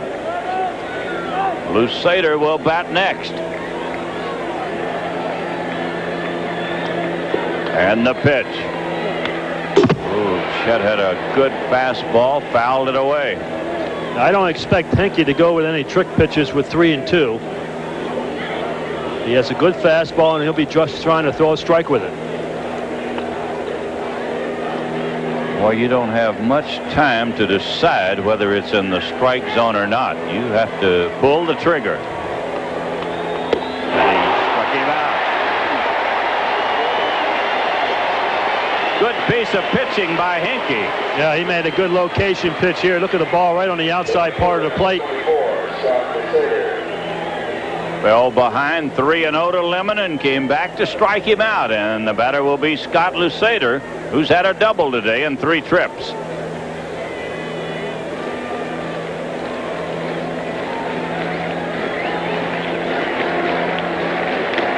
Oh, he reached for a bad pitch. 1 strike. Like a breaking ball or something to Lusader. Looked like a split finger pitch. He's trying to do a little bit too much. Scott should try to drive the ball in the alleys. Don't worry about the home runs. He bunts. This may be a tough play. 2-base hit. Maybe a double. Oh, he could have made it to second, but he didn't know Lariano was going to kick it around out there. On the artificial surface, he almost had a 2-base bunt right here. Lariano runs it down and then bobbles it. Yeah, right here, he's ready to make his turn, and he thought he caught the ball, and then he stopped, and he wanted to go again. So it's a bunt single for Lusader, and the batter will be Wellwander.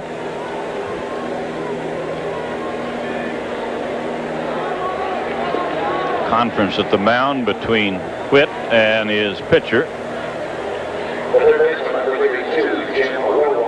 Wellwander will bat for the first time. Brookins went out of the game for a pinch batter. in the 8th inning. Bergman batted for him, and Whale got into the game as a defensive replacement. Sparky was going to bunt him down and leave it up to Whitaker to drive him in, and that's not a bad play at all. Lou's hitless today.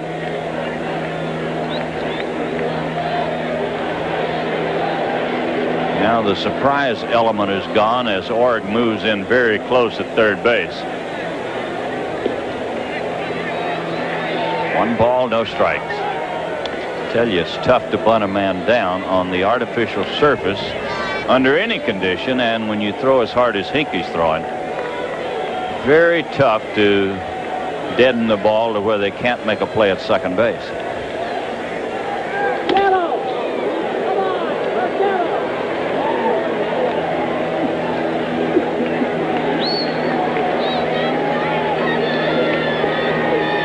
One ball, no strikes.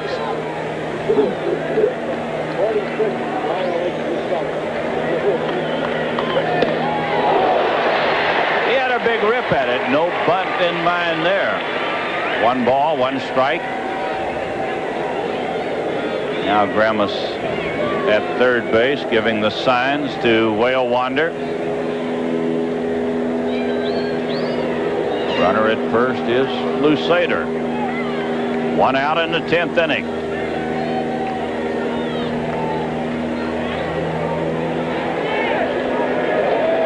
And the 1-1 pitch. They pitch out. He squared the bunt, and that tells them something. Ball 2, strike 1. Well, if you knew you could make contact off this fella, this would be the time to run and hit. He's going to be throwing a strike if he can at all. A bunt. See what Hinkie. Oh, he's going to first base with it. He didn't even look at second base. Whale Wander got a pretty good bunt down. Hinkie might have had a play at second, but he took the sure play at first base.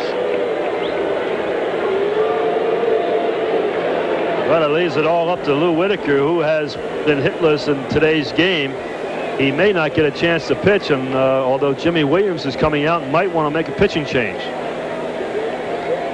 Yeah, they call him Captain Hook around here, and he's got a left-hander throwing. And it's going to be the left-hander to pitch to Whitaker. I don't imagine that bothers the Tigers too much, the way Hinkie's been throwing. Well, while there's a break in the action with the score, Toronto 1, the Tigers 1. We're going to pause for this word. This copyrighted telecast is presented by the authority of the Detroit Baseball Club and is intended solely for the private, non-commercial use of our audience. Any use or reproduction of this game without the written consent of the Detroit Baseball Club is prohibited.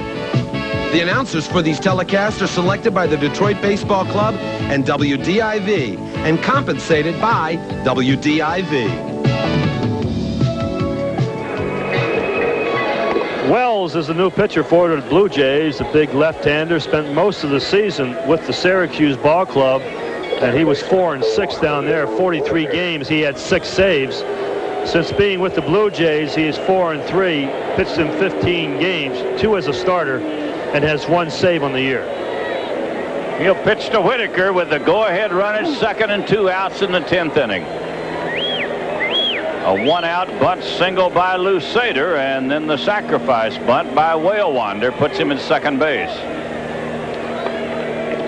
Pitch is in the dirt, blocked nicely by Whit.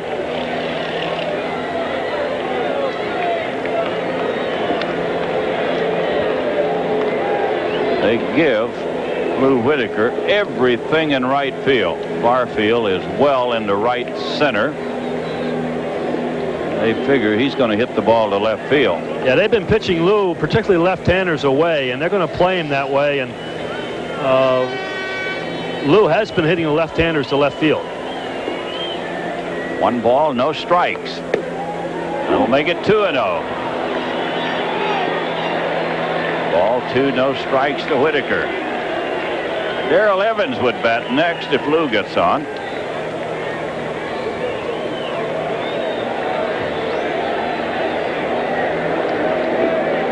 Runner at second is Lou Sater, and he has good speed. Ball 3. 3-0 to Whitaker. Blue Jays have great throwing arms in the outfield. Barfield throws extremely well from right field. Mosby a good arm. Bell throws well, but misdirected most of the time. He has a strong arm. Lou swinging at the 3-0 pitch, bounces it foul. That's not a bad play at all. They give him the line and right, and he was trying to jerk one down that way. Ball 3, strike 1. 2 outs in the 10th inning.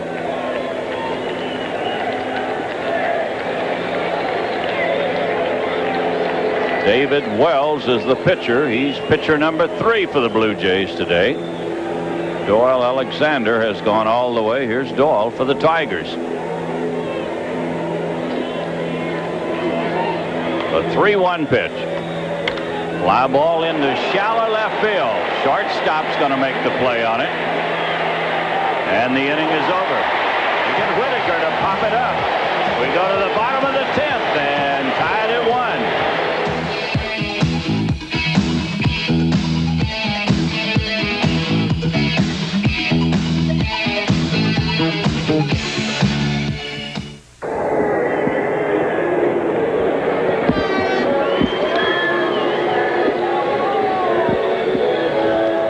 Bottom of the 10th inning, tied at 1 run apiece. Doyle Alexander has been a master again today. Gave up a run in the first inning, and that's been it so far.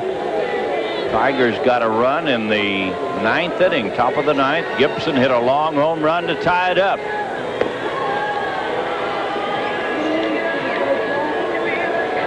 In the bottom of the 10th inning, the Blue Jays will be sending up Jesse Barfield, followed by Willie Upshaw, and then Rick Leach. Another sold-out crowd of 46,341 at Exhibition Stadium.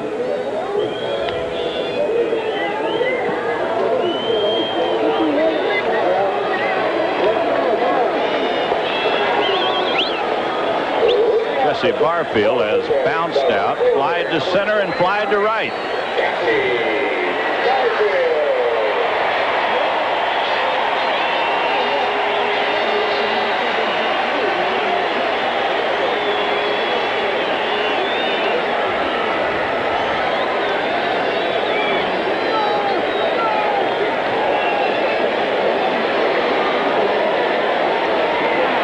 Jesse, somebody said something to him. He has the big grin on his face as he leads off here in the 10th.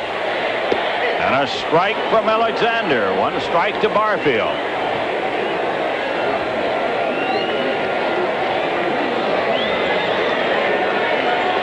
And the pitch from Doyle. Sidearm outside, 1-1. Tigers have out hit the Jays 7-4, and we're tied 1 apiece.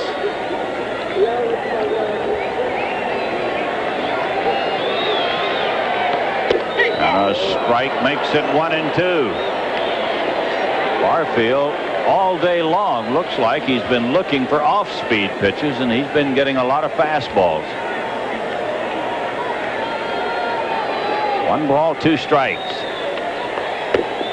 Over but low makes it 2-2. Doyle Alexander pitched for this ball club, Toronto. He knows the hitters.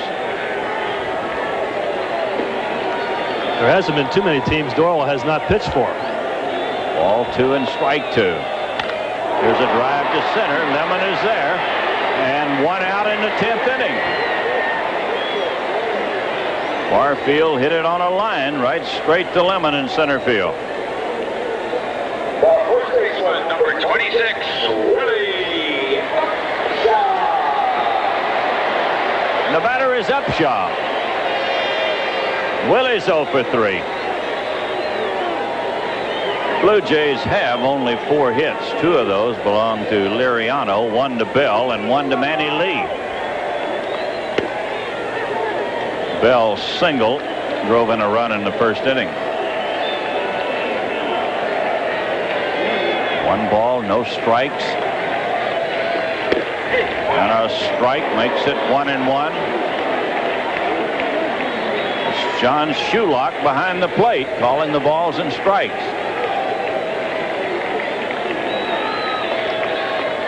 And a base hit into center. Willie Upshaw with a one-out single into center field.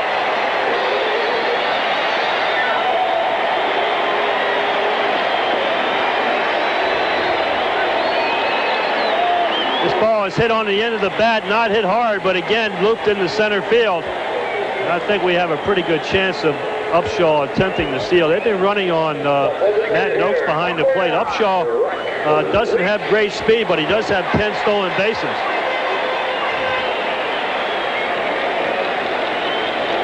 Rick Leach is the batter. Rick is 0 for 3 today. And he hits what could be a double play ball out at second and wild throw at first. Willie Upshaw got down there, got right in on top of Trammell, and he makes the wide throw to first base. Yeah, Willie, a little extra going down the line, trying to get a piece of Alan Trammell, which every base runner should. And you see Alan was able to get away, but threw the ball off the line.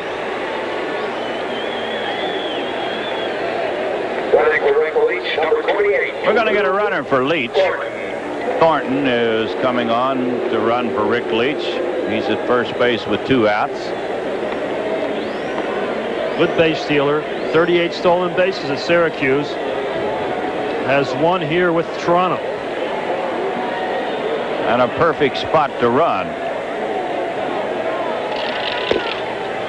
Pitches outside to Manny Lee, who's had a single today and 3 trips.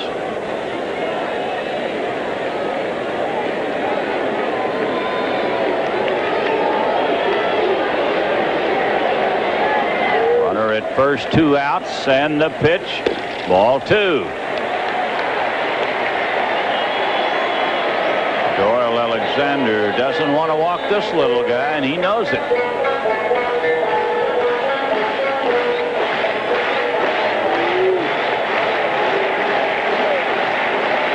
It's a good pitch to go on. You know they're not going to pitch out. Ball 3. 3-0 to Manny Lee. It's beginning to rain in Toronto. Oh, yeah, I see a few of the umbrellas coming up.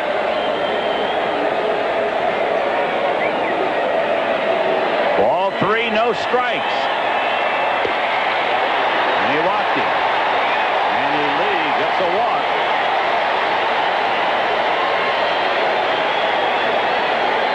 And they have him at first and second with 2 outs here in the 10th inning.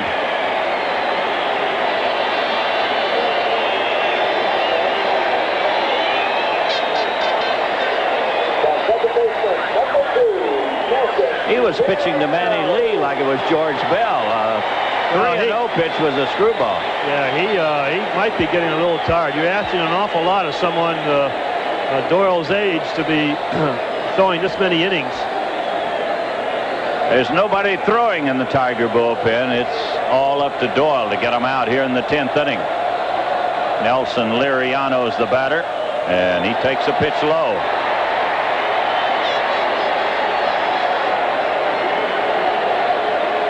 Thornton is the runner at second, and that's really all that matters here in this 1-1 ball game. Fly ball down the line and left. Gibson over near the corner. He's there and makes the play. Gibson ran it down in left field. At the end of 10, we're tied 1 run apiece.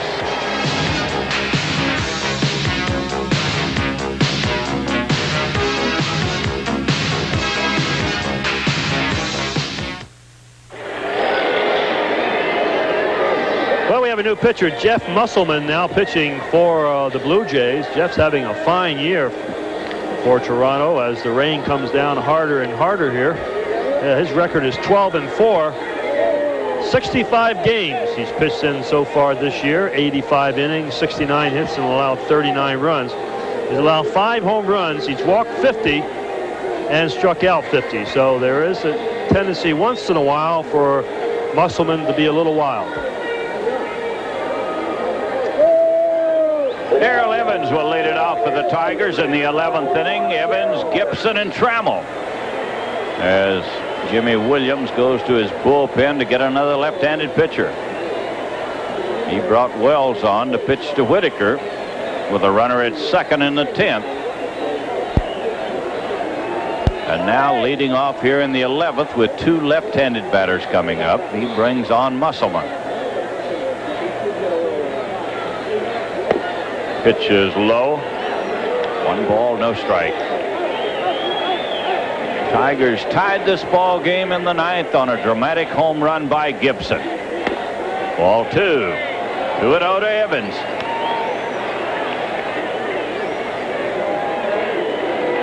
A light rain falling in Toronto at the moment. Here's the 2-0 pitch. Ball 3. 3-0 to Darrell Evans.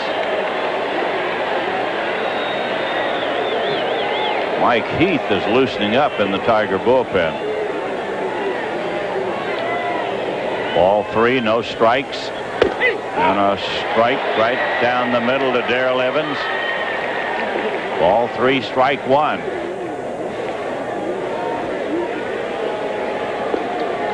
Musselman ready. Strike 2.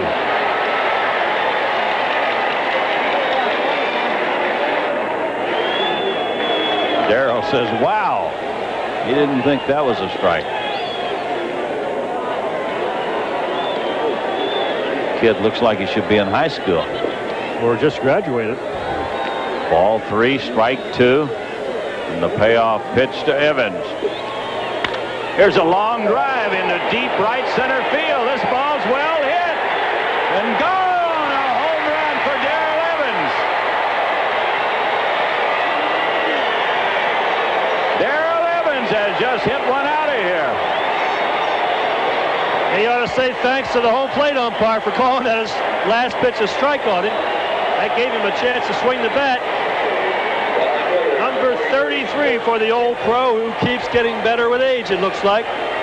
And this home run couldn't have come at a bigger time for the Detroit Tigers. Oh, fastball right in his wheelhouse, down and out over the plate. And to the deep part of the park, up the alley in right center field. 2-1, the Tigers lead it in the 11th, and the batter is Gibson. Pitch is low. They've got a right-hander throwing in the bullpen. He'll probably come on and pitch to Trammell. Ooh, Gibson tried to do it again. 1 ball, 1 strike.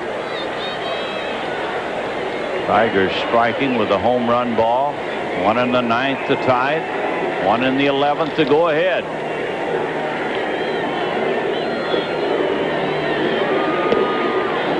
That'll make it 1-2 to Gibson. 1 ball, 2 strikes.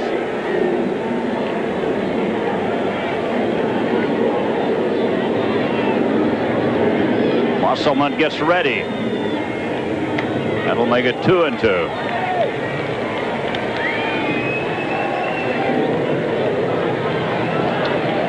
Darrell Evans, the man of the hour. Ball 2 and strike 2. And a foul ball. Darrell just missed a home run in the 8th inning. He drove Barfield to the fence and high on the wall to get his drive. But Barfield had no chance to get this one. Ball 2, strike 2 to Gibson. And a ground ball up the middle, a base hit for Gibson.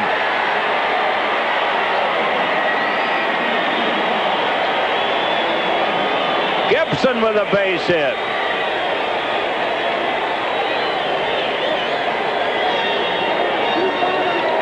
And the batter will be Alan Trammell. Jimmy Williams has sent Ernie Whitt to the mound to talk to Musselman. He probably wants to buy a little time right here. Is that Eichhorn? I think it is Eichhorn. Eichhorn in the bullpen, and here's Jimmy Williams pacing the dugout at the moment. Did you get the signs? He just gave them if you could steal them.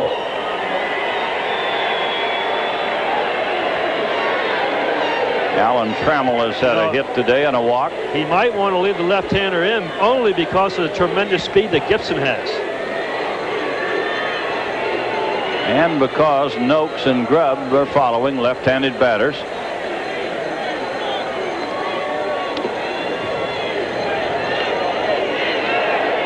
The inning started with a home run by Darrell Evans, then a single by Gibson. Tigers lead 2-1 in the 11th.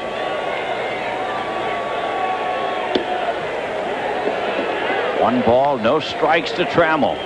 You see no bunt from Allen, not with two left-handers coming up.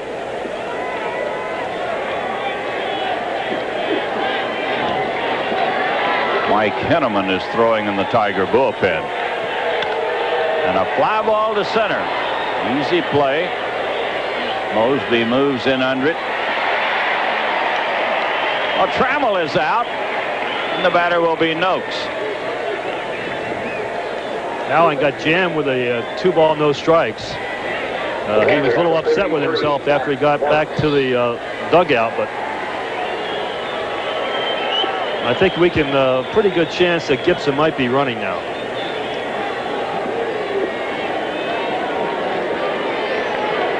Matt Noakes is hitless today in 4 trips. Had 2 home runs yesterday. Breaking ball outside. Well, the rain has stopped. A lot of blue sky up above. And the Gulls are back. In mass, they are back. Here's a foul ball out of play.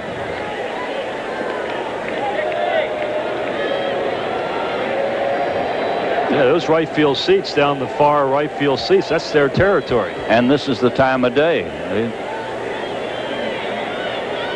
They don't like extra inning ball games. 1 ball, 1 strike to Matthew. Tigers lead by a run in the 11th inning.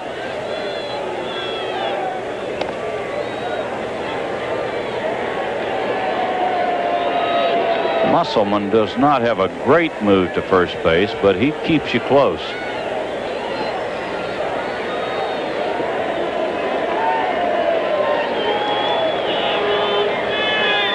Inside, ball 2, strike 1.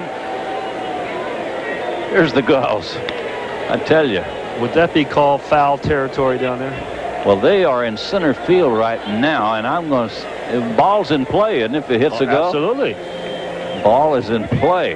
Remember, Dave Whitfield got in trouble. He threw a ball and hit one of the birds. Ball 2, strike 1 to Matthew. Oh, he had a good rip at it. You hang that fastball inside, and Noakes just jumps out of his shoes at it.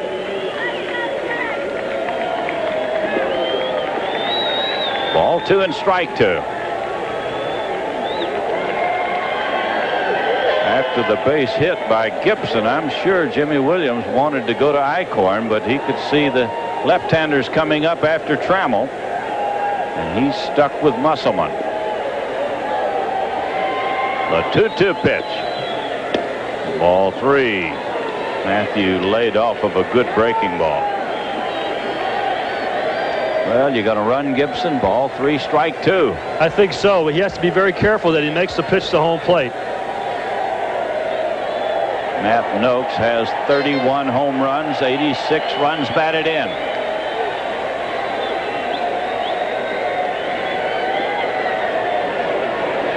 Gibson has not been running, but he's been making Musselman think about it. His concentration has been about as much to first base as it has been to Noakes. And to Trammell. He was behind 2-0 to Allen. 3-2 to Matthew Noakes. Struck him out, throw to second, and he's going to be out. and didn't get much of a jump, and he's out at second. We go to the bottom of the 11th. The Tigers lead it 2-1.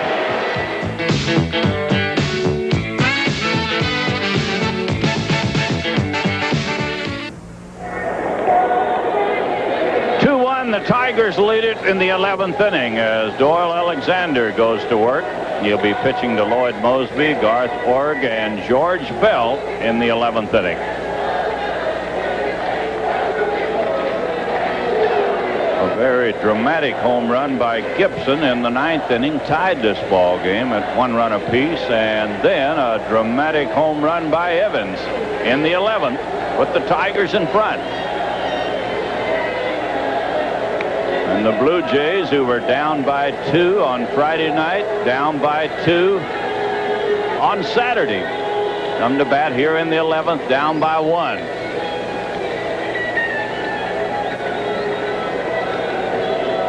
Doyle Alexander was in a bit of trouble in the 10th inning. He had runners at first and second, 2 outs, and he got Liriano on a fly ball to left. He's going to have to go through the heart of the batting order here in the 11th inning. Juan Beniquez is out on the on-deck circle.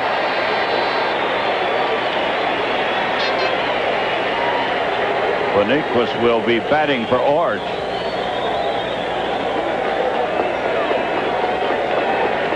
Mosby will lead it off in the 11th. The pitch from Alexander. He fouls it away.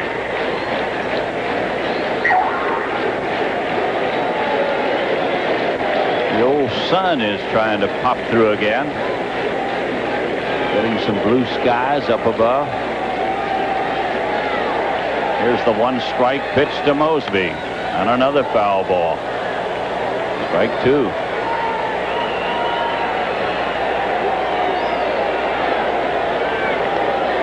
Mosby was out on a line drive. A great play by Whale Wander his last time up. The strike 2 pitch. That'll make it 1-2.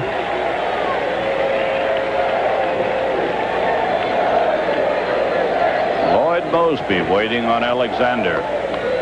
Strike 3 called. A fastball, and he's caught looking. Mosby is out on strikes in the 11th inning. Well, Alexander reaching back and trying to get that little extra. You see the ball started inside and broke back over the inside corner of the plate. Boy, just an amazing feat this fellow has. Amazing performance that he's put on. This is Juan Beniquez who is coming on. We're getting some rain right now with blue sky up above. Juan Beniquez, hero of yesterday's game, and he hits it foul. Barely foul past third base. The Blue Jays is the 8th team that Beniquez has been on. He came to Toronto from Kansas City in a trade for a right-handed pitcher, Luis Aquinto. 1 strike to Beniquez with 1 out in the 11th. And a ball hit hard and off the glove of Trammell.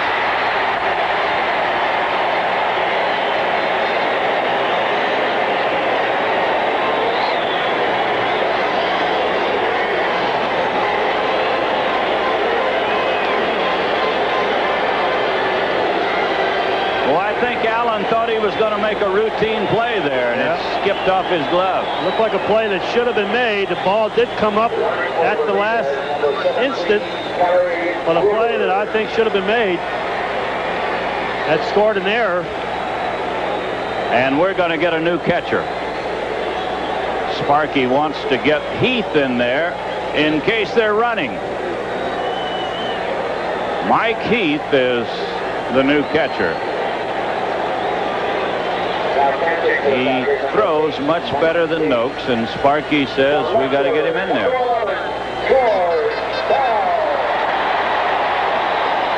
Runner at first. That is not Beniquez at first base. Here's a fly ball to center. It's going to be caught by Lemon.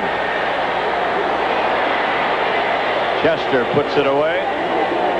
Bell jumped on the first pitch. He's out on a fly to center, and it'll be up to Ernie Whitt. George, the base runner is Kelly Gruber. Utility third baseman, shortstop.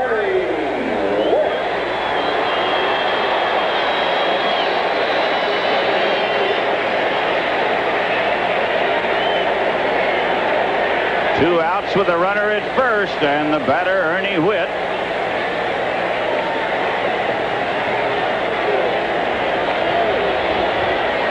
They play him deep and toward right field.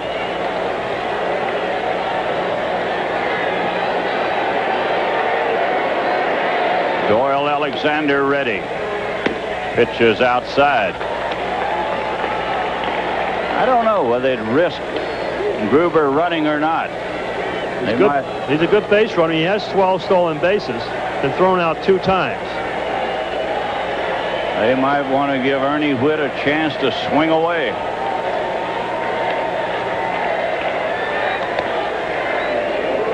Also, it does create a hole at first base, so in case he does hit a ball on the ground, it does have a chance to go through.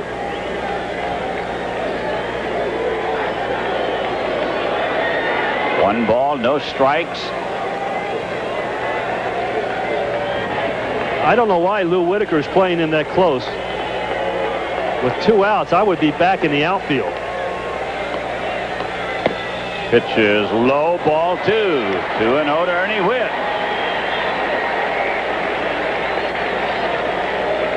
Now Liriano was playing well in the outfield early in the ball game with 2 runners aboard and picked off a ground ball off the bat of Noakes. Whitt doesn't run well, so it just allows you a little extra time to field the ball at second base if he does hit one in the hole.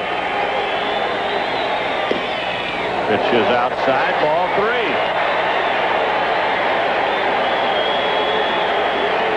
Jesse Barfield would bat next. Henneman and Hernandez throwing in the bullpen. They have been throughout this inning. They might turn him loose 3-0. Ernie Whitt has home run power. He's hit 19 this year. Right down the middle.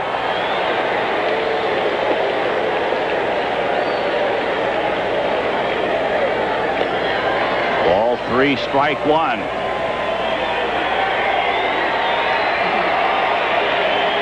Runner at first, 2 out in the 11th, and the Tigers lead by 1. This place is a madhouse right now. This is foul, past first. So it comes right down to this. Ball 3, strike 2. Gruber at first will be running. Got to play behind him at first base. Now, that's what Darrell is going to do right now. 3-2. He's going to be running anyhow. That allows Darrell a little bit more chance to knock the ball down on something hit hard.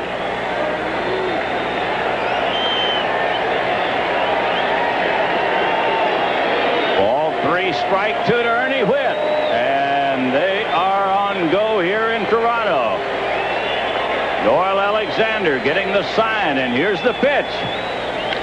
Bouncing ball, it's foul, just outside the line at first. Darrell Evans showing a little disgust. He thought when he first hit it, it was going to be a fair ball.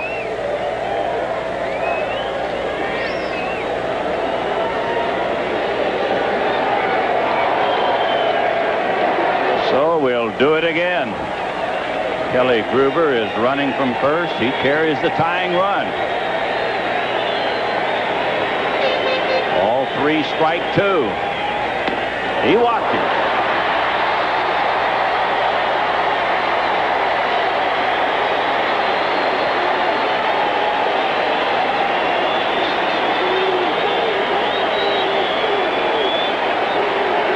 Base on balls to Whitt. Puts him at first and second.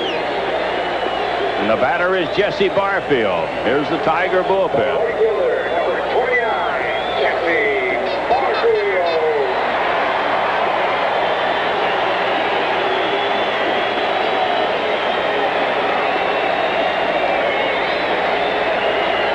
Barfield, the batter.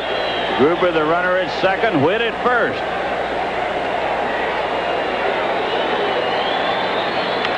And he fouls this one away.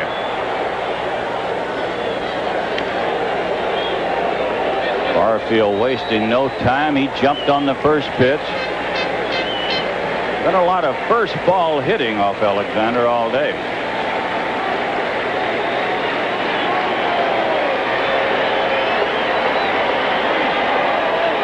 One strike to Jesse. Doyle Alexander trying to put him away here in the 11th. And a base hit.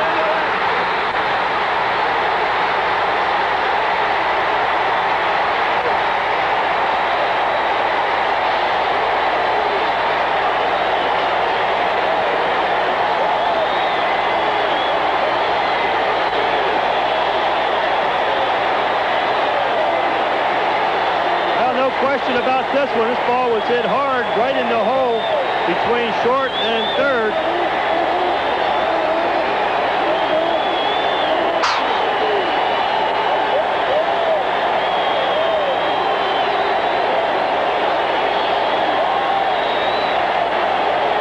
Sparky Anderson, now we take a look at it again. No chance to get the runner at third base, and Doyle Alexander is being replaced now by Sparky Anderson. Willie Hernandez is coming in. And needless to say, what a tremendous job that Doyle Alexander did today. Well, there's a break in the action with the score tied at 2. We're going to pause for these words.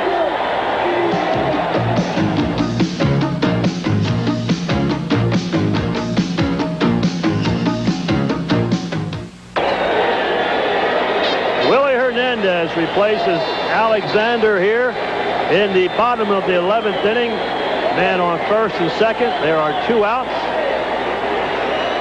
Willie roughed up here on Friday night. Has a record of 3-4, 44 games. He has 8 saves on the year. He has pitched 49 innings, 53 hits, and 27 runs. He's walked 19 and struck out 30.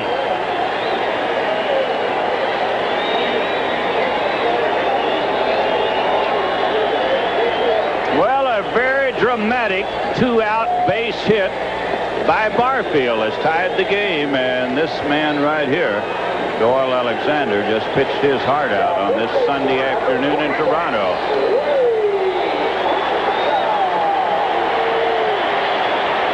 So it'll be left-hander against left-hander as Hernandez comes on to pitch to Upshaw.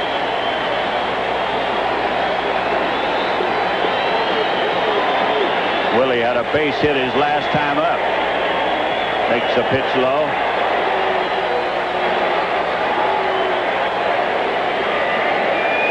One ball, no strikes to Upshaw.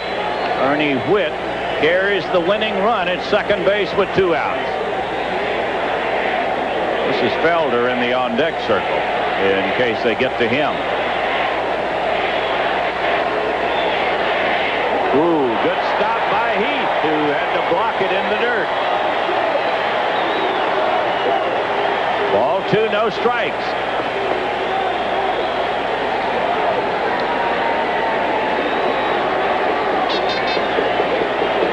Two and 0 to Willie Upshaw.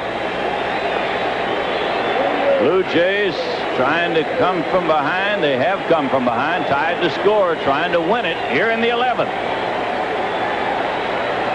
Ball 2, no strikes. Ball 3. 3-0 to Upshaw.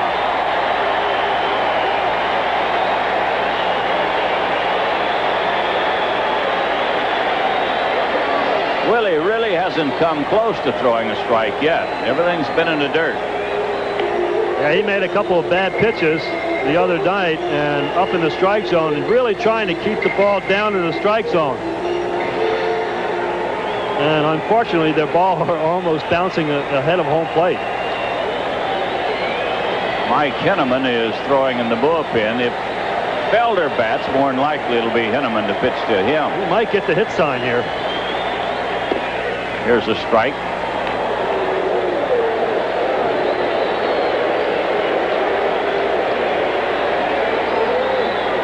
3 strike 1 to Upshaw. 2 on, 2 outs. Ball game tied at 2. And he walked it.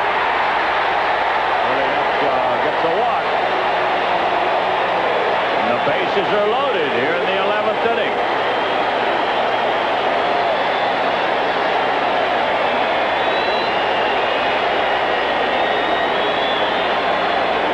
There you can see the look of anguish on the face of Sparky Anderson. He says, I've done about everything I know to do to get him out here. And he's going to call for Henneman.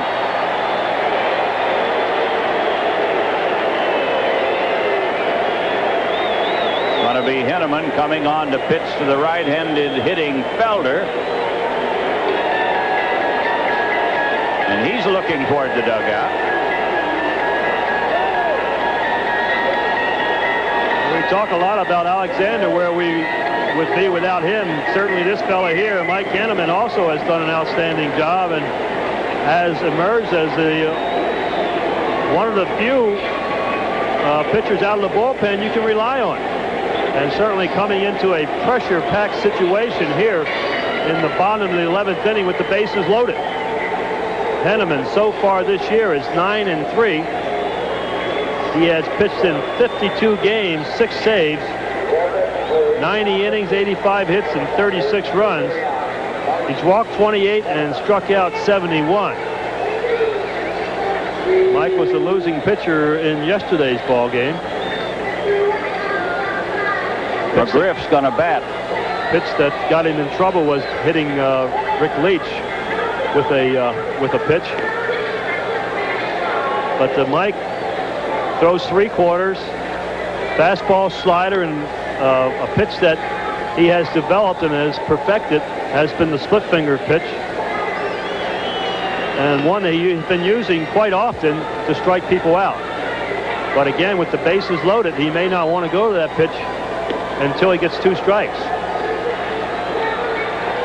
Well, a very difficult situation for the young man. Bases loaded, 2 outs, score tied, no margin for error. And McGriff is going to come on and bat for Felder. So Jimmy Williams goes to his bench to get the left-handed hitter. Doyle Alexander was 1 pitch away from putting this game away. It went to 3-2 on Ernie Whitt. He fouled off a pitch. Then he walked him. That brought on Barfield with runners at first and second. Tigers ahead by 1. And Barfield singles sharply into left field to tie the ball game. Hernandez came on to pitch to Upshaw. He walked him. And now Henneman will pitch to McGriff. And they really like this guy a lot. He has been to the plate only 288 times, has 20 home runs. So he does have a lot of power. But in a situation like this, all he needs is a base hit. Base is loaded as Henneman gets ready. And a fly ball into right. It's going to be caught. Lusader is there and puts it away. Henneman on 1 pitch gets McGriff. And at the end of 11, we're tied at 2.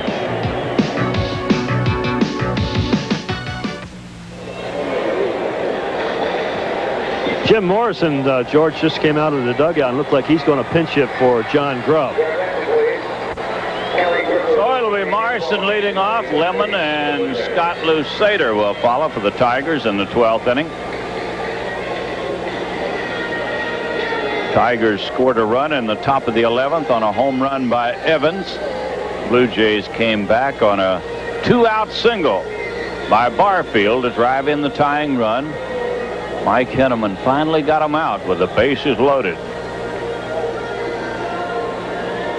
So here's Jim Morrison to lead it off.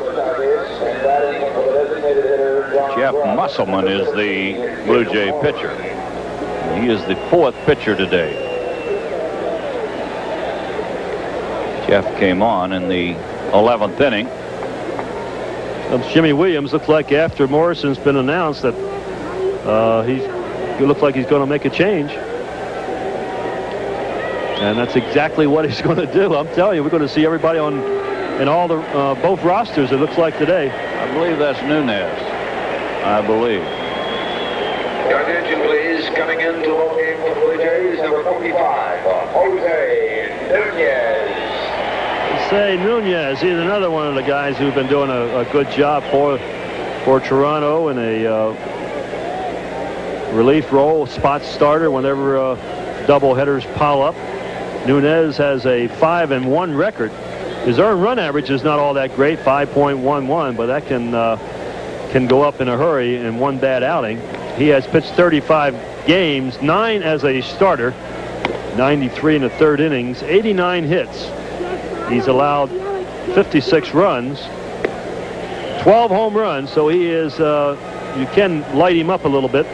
He's walked 52, which indicates that he also can be wild, and he struck out 95. So he has a real good fastball, slider, and also one of those trick pitches. It seems like everybody in baseball is throwing today.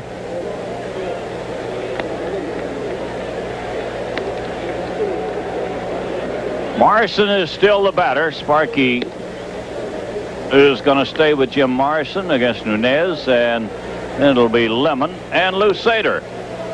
A 2-2 ball game. Just about the type of ball game you might expect. Two teams battling for the pennant.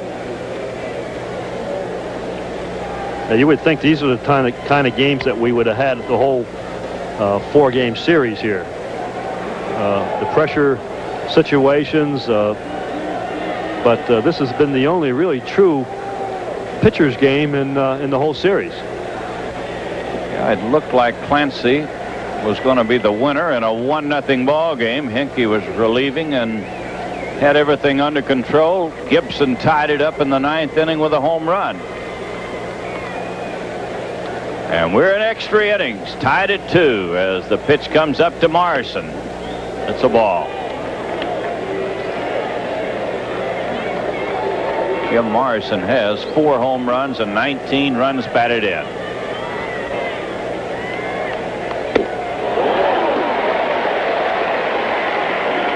He got some real heat on that pitch. 1 ball, 1 strike.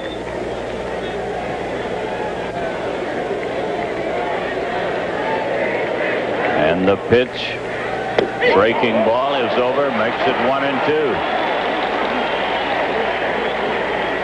Well, they keep trotting some fine young pitchers out of the bullpen. The 1-2 pitch to Morrison. Another breaking ball, just missed. Makes it 2-2.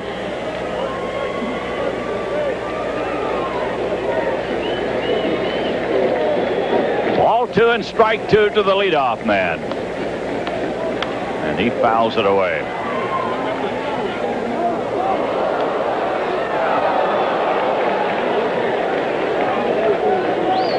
Blue sky back with us. Sun up above after a brief shower. Morrison waiting on the 2-2 pitch. He tried to check it, but Shulock said he swung at it. Most of the time when you look at it, they do, and I think he did exactly that. See there, he crosses home plate. So there's 1 out in the 12th, and the batter will be Chet Lemon.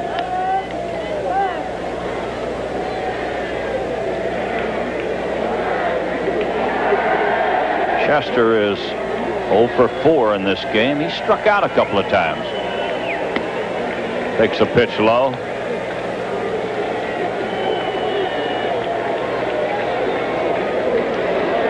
One ball, no strikes to Lemon. And a ball 2 in the dirt. Tigers have 9 hits, the Blue Jays 6, and we're tied at 2 runs apiece. And the 2-0 pitch. A strike makes it 2-1.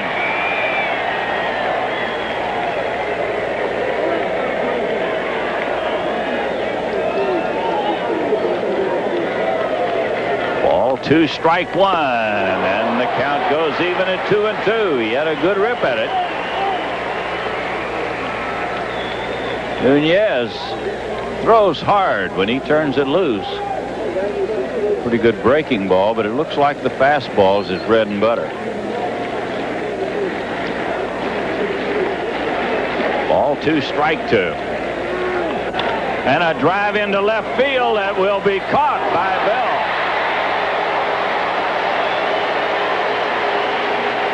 Chester hit it hard, but right at Bell. We're going to pause 10 seconds for station identification. You're watching Tigers 87. Now, if you've had enough talk in the afternoon, catch some Magnum-style action with Tiger fan Tom Selleck. That's weekdays at 4 o'clock on Channel 4.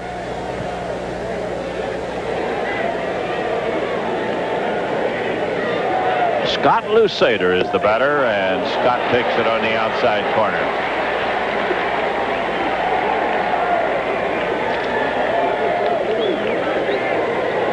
Scott's had a double and a single today. Strike 2. 2 strikes to Lusader.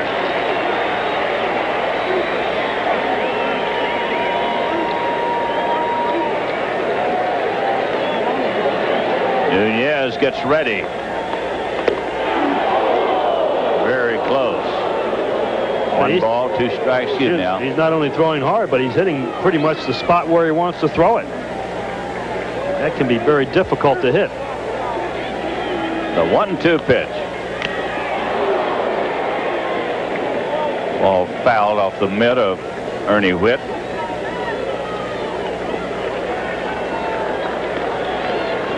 Still 1-2 to Lusader, batting with 2 outs and nobody on in the 12th inning. Leaving the count at 2-2. Well, we're getting some action in Tiger bullpen. Dickie Knowles and Mark Thurman up throwing for the Tigers. Ball 2, strike 2 to Lusader. Sparky looking on. Ball down the middle, and he caught looking. We go to the bottom of the 12th. A 2-2 ball game.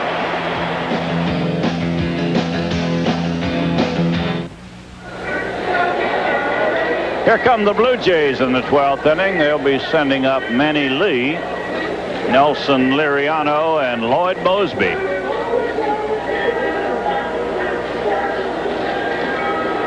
Manny Lee's had a single and a walk today. He's 1 for 3. And he'll be facing Mike Henneman, who came on with the bases loaded, 2 outs in the 11th. And got McGriff to fly to right field in the inning after the Blue Jays had scored a run to tie it up. Tigers went ahead in the top of the 11th on a home run by Evans and a single by Barfield, with 2 outs tied the ball game. The pitch to Manny Lee. It's a strike. Game started under blue skies, a lot of sunshine. Then we had a shower, and now we're back to blue skies. And the sun is shining. Pitch to Lee. Taps it slowly towards first base. Here's the flip to Henneman in time for the out. So 1 out in the 12th, and the batter will be Liriano.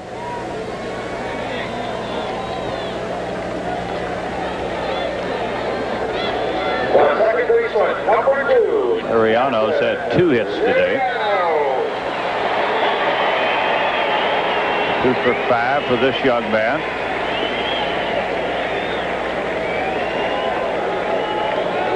Alexander got him out in the 10th inning with 2 runners aboard and the score tied. Mike Henneman delivers. A strike. We get the call from third base umpire Tim McClellan.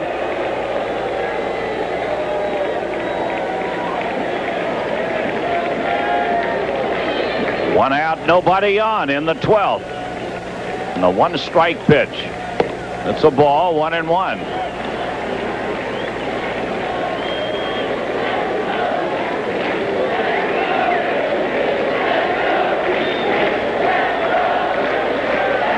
On deck is Lloyd Mosby. Pitch is over but low to Liriano. Ball 2 and strike 1.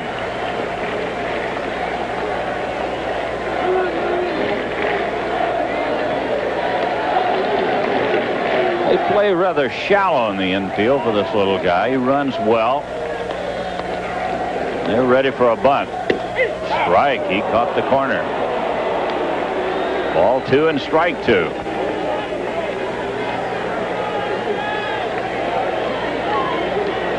Minnesota a winner today. They beat Kansas City 8-1. Here's the 2-2 pitch to Liriano. Ooh, very close. 3-2. California beat Cleveland 11-8.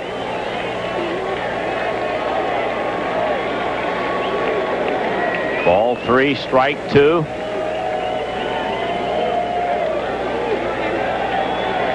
And the pitch to Liriano.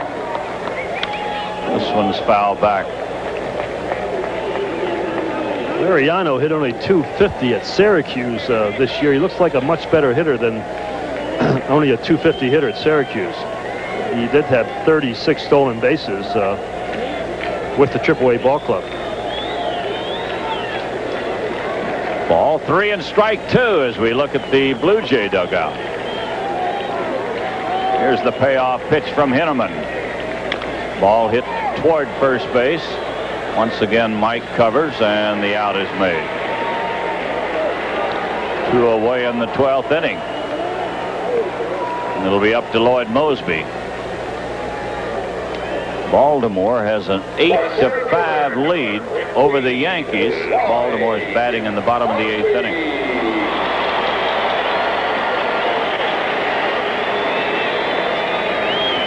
Milwaukee has a 7-6 lead over Boston. Milwaukee batting in the bottom of the 7th inning.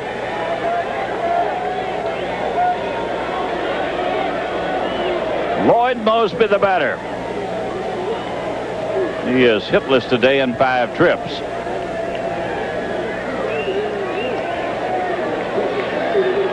Mike Henneman getting the sign from Mike Heath.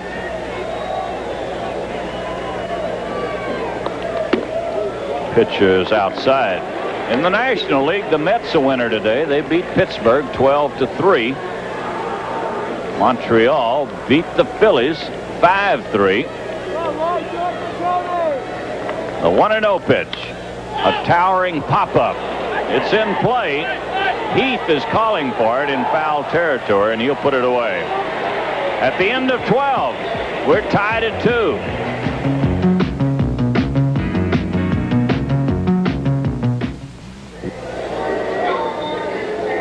Here come the Tigers in the 13th inning. Whale Wander will lead it off, then Whitaker and Evans. Top of the 13th inning, and we're tied 2 runs apiece. Nunez is the Toronto pitcher. He came on in the 12th inning, got the Tigers 1-2-3, and delivers high to Whale Wander.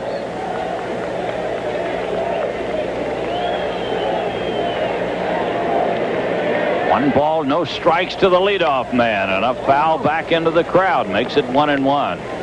In Atlanta today, the Braves got 5 runs against the Giants in the 3rd inning. San Francisco came back with 6 in the 4th, 1 in the 5th, 6 more in the 7th, 1 in the 8th. And that adds up to 14-5 going into the bottom of the 8th inning. The 2-1 pitch. Ball 3. 3-1 to Whale Wander. Tigers would like to put this young man on with his speed. Got to almost be taking a pitch here. Whoop, we're having problems here. Shulock is getting on Evans. We could hear in our mic that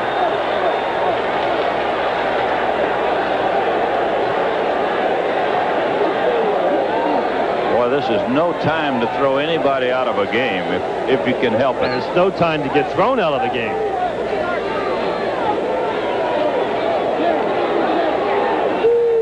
Evans is the third batter this inning.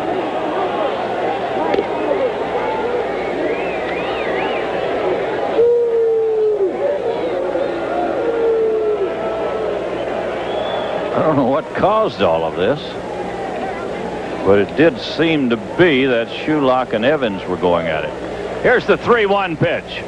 He walked him. Pitch is high, and Whale Wander is on with a walk to start the 13th inning.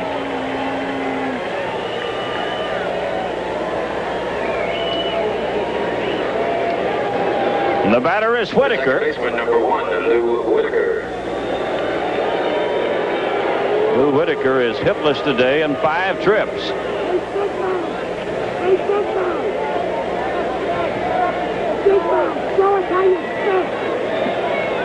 Nunez gets ready. They call for the pitch out, and they wanted to see what Whitaker was doing. He gave no indication he was going to bunt. Oh, I tell you, they have given him all of right field. If he hits one in the hole at first base, there'll be a lot of running here. Well, as a hitter, you should know how they're playing you, and usually when a right fielder plays around towards right center field, they're going to try to pitch you away. Here's a bunt, and a good bunt. Nunez goes to first base with it, and down to second goes Whale Wander, carrying the go-ahead run. Lou gave no indication on the first pitch he was going to bunt, and then he just popped it down, and a good one.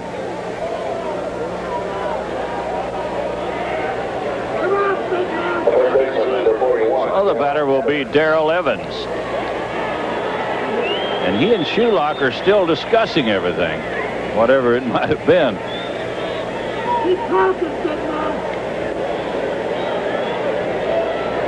I don't think they're going to dinner tonight. I think that's out. If they had any plans to go to dinner together, that's out. He's not going to get a chance to hit anyhow. They're going to put him on.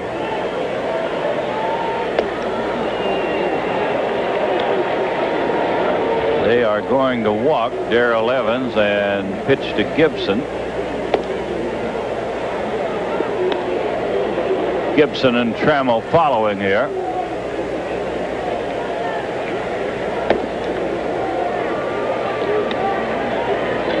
Both Evans and Gibson have had home runs in this game. They've accounted for the 2 Tiger runs, in case you were not with us earlier, and I hope you have been all day. Here comes Jimmy Williams.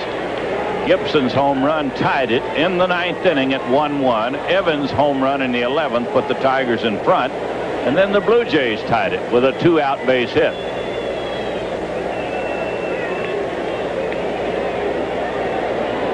Gibson hit a tremendous home run over the right field fence. Then Evans' drive was into right center field, cleared the barrier at the 375 mark. I don't think he's going to make a pitching change. Usually he makes up his mind by the time he gets to the pitcher's mound that he signals for the bullpen. This time he's going to let Nunez pitch, but Alex Kramas went down to talk to Whale Wander at second base. Now he could say, if you get a good lead, don't hesitate to take off and try to steal third base. But I think you better have a pretty good jump. Don't get thrown out. Well, and I would imagine Jimmy Williams was telling Nunez, you get Gibson out and I'll bring Eichhorn in to pitch to Trammell. We're being attacked by seagulls.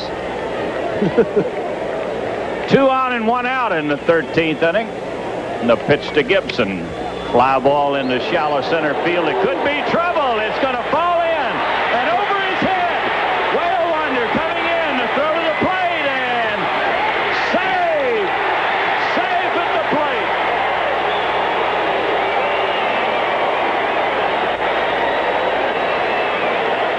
Good bit of running by Whale Wander. It was. He didn't know whether the ball was going to drop in. A good bit of backing up the center fielder. The ball is hit right on the handle here. The ball is over his head. Manny Lee somehow is able to throw a terrific throw to home plate. Witt tries to block home plate. Now Jimmy Williams coming to the mound, and that'll be all for Nunez. I tell you, base runner can very easily be hung up on a play like that. Doyle Alexander took one look, decided it was going to drop in. Well, you still have to wonder whether or not he got the home plate. We certainly could not tell from that angle. Well, he didn't go back. No, he didn't go back, and the umpire called him safe right from the word go. But once you start running, you can't hesitate. There's no sense worrying because you're going to be doubled off if you hesitate at second base anyhow. Looked like something got through there. How, I don't know, unless it was dirt flying over home plate. But anyhow, he's called safe, and that's the way it's going to be. The play was made by Manny Lee. The ball bounced over the head of the center fielder, and normally that's it. No play at the plate. And Manny Lee grabbed it on one hop and fired a strike to home plate. And you know how difficult that is, George, as you know, going towards center field and all of a sudden bracing yourself and throwing something with a lot on it. One hopper to home plate. That was just an excellent play by everybody around. Hustling by Doyle Alexander at second base, and a good play by Manny Lee. Jimmy Williams is now going to his other top reliever out of the bullpen, Eckhorn. And another guy having a good year for them. He's usually the long man to set up Hinkie, close the ball game out. He is 10-6. 85 games he's pitched in. My, oh my, that's a lot of ball games. He's pitched 122 innings and allowed 106 hits, 46 runs. He's walked 52 and struck out 92. And boy, what a difference he is from Hinkie. This guy will throw from 3/4 and very much like Stu Miller that I faced. The ball barely gets to home plate. You really have to wait on him and try to hit him to the opposite field. Well, Darrell Evans is the runner at second base. Gibson at first. Alan Trammell will be the batter. Allen's had one hit and a walk today. He doubled back in the fourth inning. 3-2, the Tigers lead it in the 13th inning.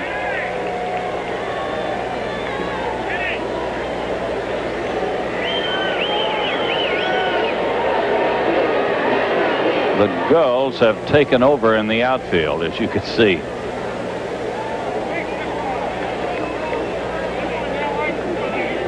Eichhorn getting ready to pitch to Trammell. This inning started with a walk, then a bunt, another walk, and a base hit by Gibson. And Trammell really had a rip at it. That's about as hard as Eichhorn will throw.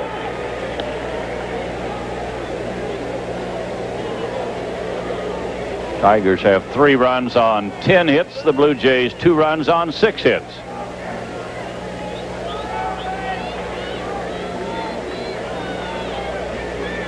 Eichhorn taking a little time. Runner at second, and they change the signs, and he wants to be sure.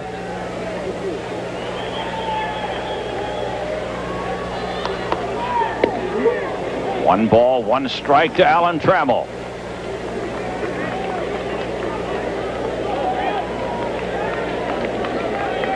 Evans does not have great speed, and they have great throwing arms in the outfield, so a base hit right at one of them. He might have to hold. There's a drive into right. It's going to be caught. Boy, you talk about playing in the right position. That ball was hit in the gap in right center, and Barfield was there.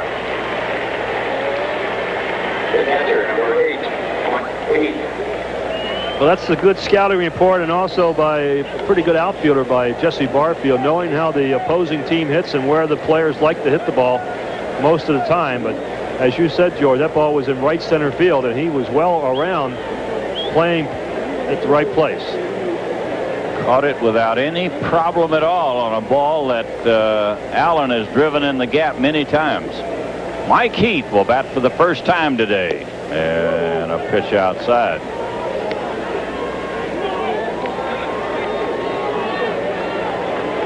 Alex Grammas hollering down to Darrell Evans.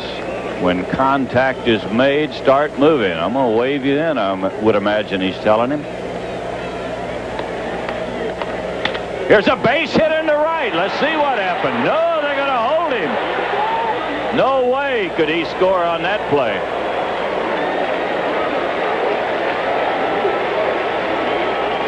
Yeah, there's just no chance. The ball is just hit too hard. One hopper to probably the best throwing arm in the American League right now in right field. And he threw a BB to home plate. Upshaw cut it off. He knew that there was no way Evans was going to score. So the bases are loaded for Jim Morrison.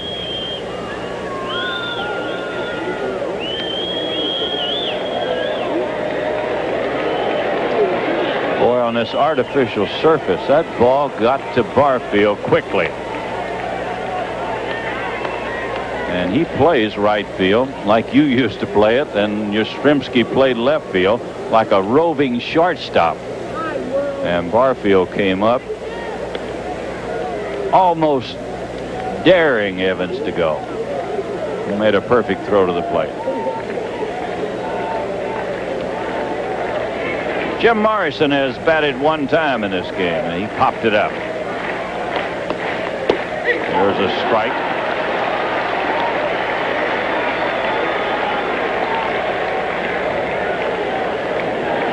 Evans, the runner, at third, Gibson at second, and Mike Heath at first base.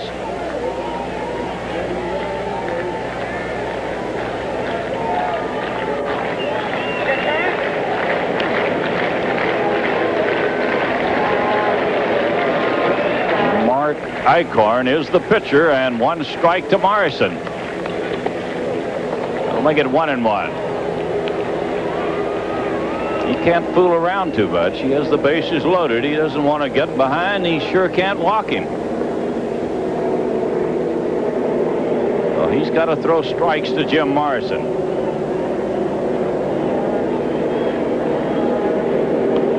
The 1-1 pitch. Ball 2. Ball 2, strike 1. If ever you're going to get a good pitch to hit, it would be right now, I think. He doesn't want to go to 3-1. Ball 2, strike 1, bases loaded, 2 outs. Ball 3. Got it inside and high, 3-1.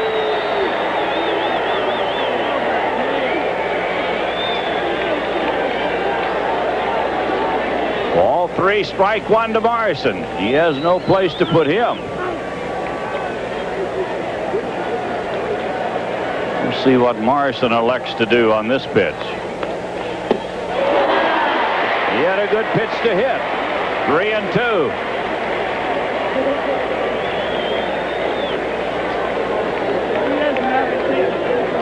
Ball 3, strike 2. Everybody running. Tigers lead 3-2 here in the 13th inning. And the payoff pitch to Jim Morrison. He taps it foul. Baltimore a winner today. They beat the Yankees 9-5. Milwaukee leading 7-6 over Boston in the 8th inning. Minnesota beat Kansas City. California beat Cleveland.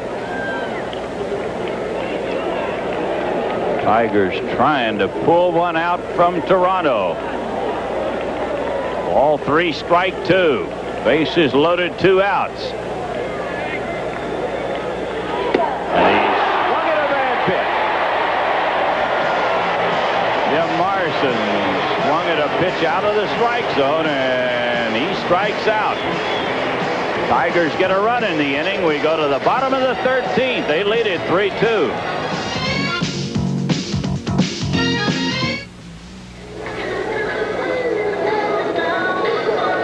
Well, we have number 40 on the on-deck circle, Rob Ducey. He played at Syracuse this year, where he batted .284 and 359 times at bat. Has a little bit of pop in his bat, 14 doubles, 10 triples, and had 10 home runs, 60 RBIs, and 8 stolen bases. Ducey will lead it off, followed by George Bell and then Ernie Whitt. Tigers lead it 3-2 in the 13th inning. Blue Jays took a 1-0 lead into the 9th inning. The Tigers tied it 1-1. Tigers went ahead in the 11th, 2-1. Blue Jays came back to tie it. And in the 13th inning, the Tigers lead it 3-2. A crowd today of 46,341, and most of them are still here.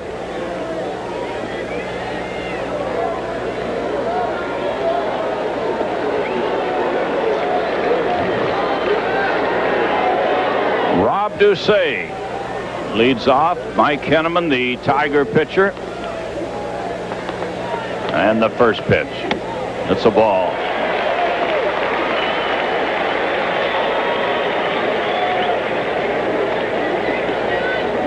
Henneman came on in the 11th inning after the Blue Jays had scored. They had the bases loaded, 2 outs, and he got the final out.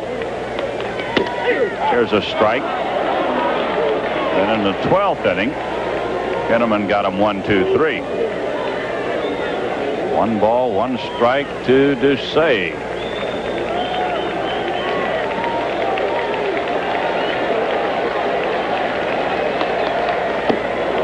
We'll make it 1-2. He threw him a good split finger pitch. 1-2.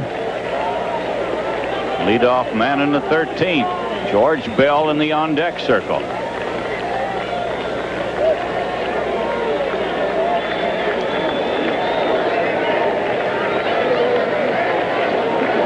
Mike Henneman looking in to get the sign.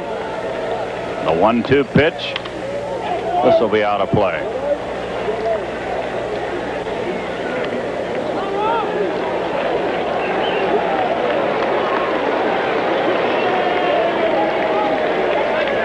They play this fellow a little bit toward left field. They don't figure he's going to pull Henneman.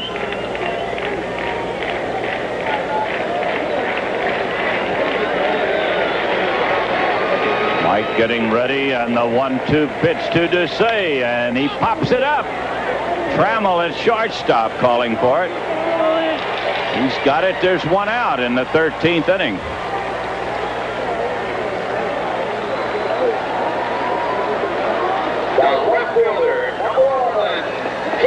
And the batter is George Bell.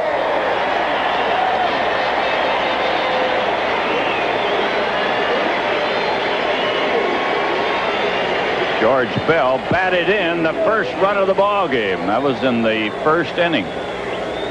Looked like it was going to hold up as the Blue Jays went into the 9th 1-0. Then Gibson's home run tied it up.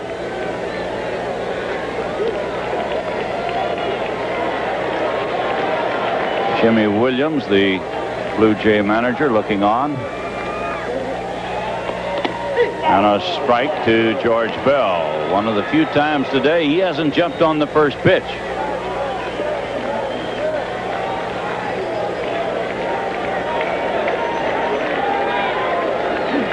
The 1-strike pitch. And he hit him with it.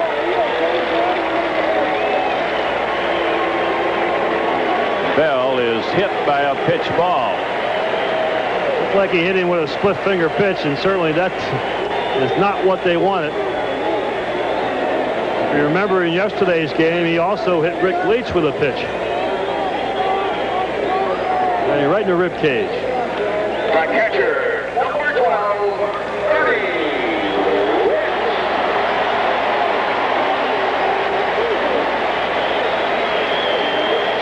Well, the tying run is at first base. 1 out. And the batter is Ernie Whitt. Ernie walked in the 11th inning that set the stage for the 2-out single by Barfield. Here comes Sparky.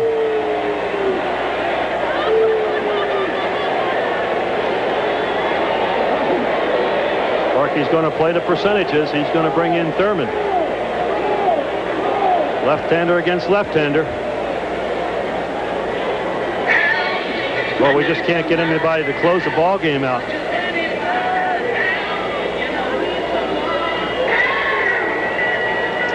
He wants the left-hander, Mark Thurman, to come on to pitch to Ernie Whitt.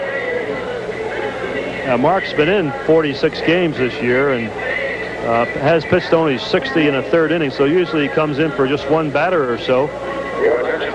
He's allowed 83 hits in those 60 innings. 32 runs, and he's walked 24 and struck out only 20. But with Ernie Witt, who has been somewhat of on a tear in home runs in his last couple of weeks, and they figure they have a better percentage. Obviously, Tigers have a better chance with a left-hander pitching to Ernie instead of a right-hander.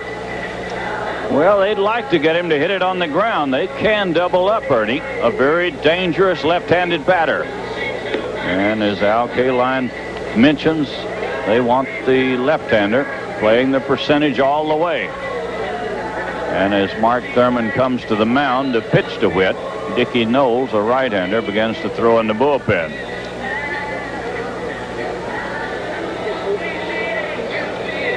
Chuck Wozliak just made the observation that all 19 home runs hit this year by Witt have come off right-handed pitching.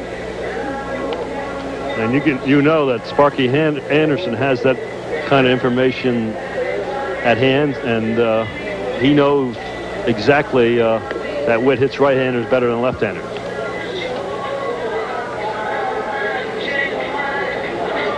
Well, a very quiet crowd here, and I think they have yelled themselves out. It's just been a fun day. Very large, enthusiastic crowd here in Toronto, and they are settled back in their seats at the moment, just waiting to see what happens.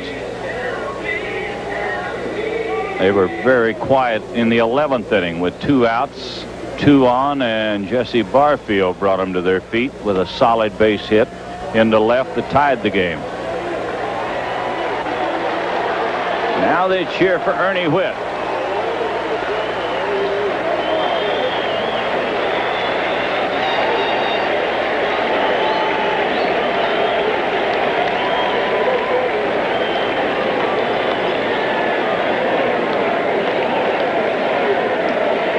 Like Frank Tanana is rushing to the Tiger bullpen. He is. Frank Tanana leaving the Tiger bench, heading for the bullpen. And the first pitch coming up to Witt. It's a ball.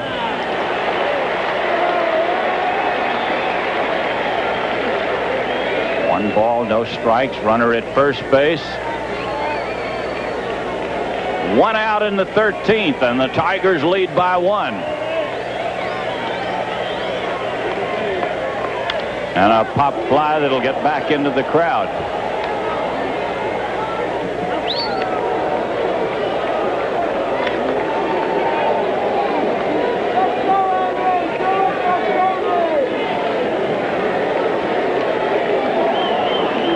Another advantage of having a left-handed pitcher in there, besides pitching to this fellow, a left-handed batter, you hold Bell a little bit closer at first base, and he can run.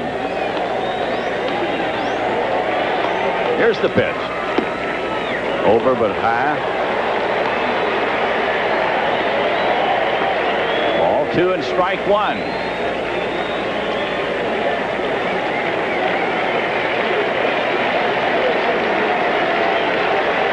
Ball 2, strike 1 to Witt. The runner at first is George Bell. 1 out in the 13th. Ball hit to Evans. He'll go to second. Back to first.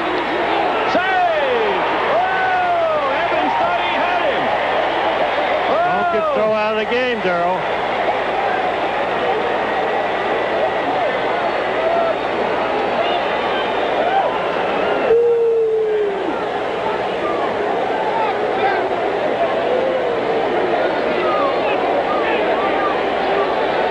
We're going to look at it. Yeah, we'll get a chance and we can all judge for ourselves. It's a very close play at first base.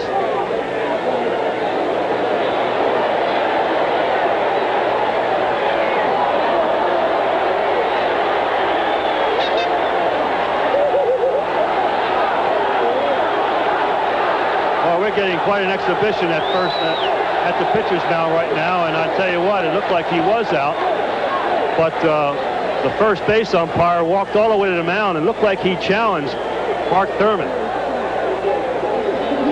Well, the plate umpire Shulock had to go down and restrain Kaiser, who was at the mound just following Thurman all the way back to the mound.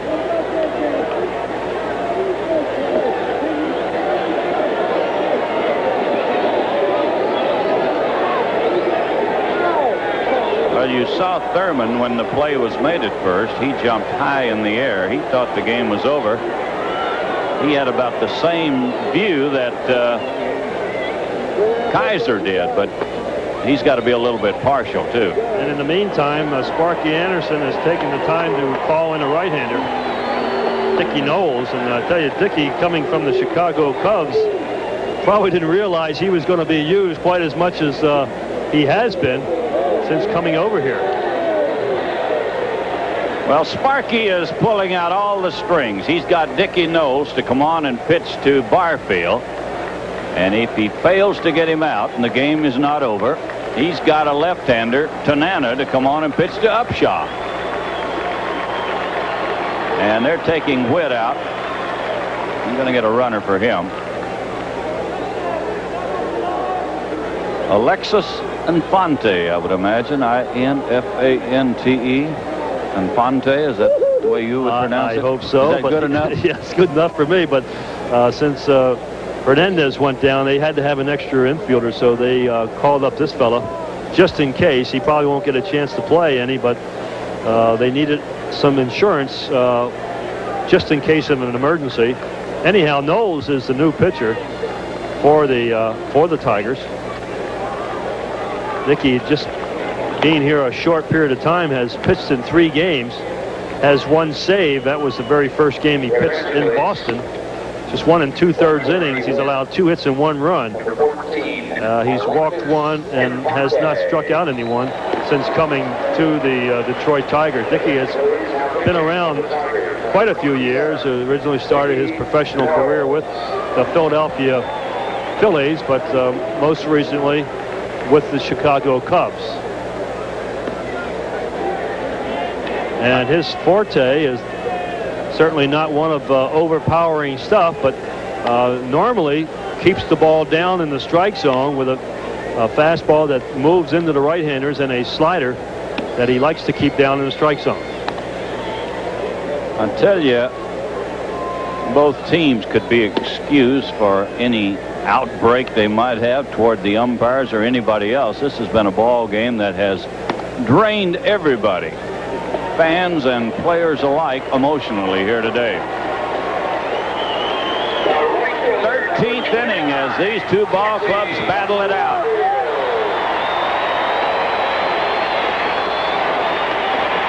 Well, they couldn't get Barfield out in the 11th. He was there with the tying run at second, 2 outs, and singled the run home. Now the tying run is at first base. And the new pitcher, Dickie Knowles, gets ready.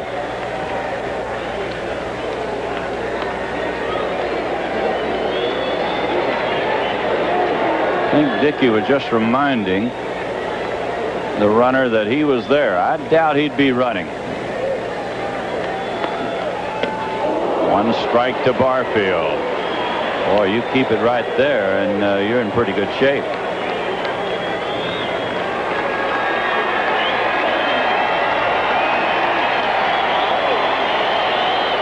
Well, the scoreboard asking the people to make noise, and they are. Here's the 1 strike pitch. Ground ball to shortstop. He'll go to second and out at second base. Oh, it was close, and out at second, and the Tigers win it. Dickie Knowles comes on in relief here in the 13th inning. He gets Barfield to bounce it down to second.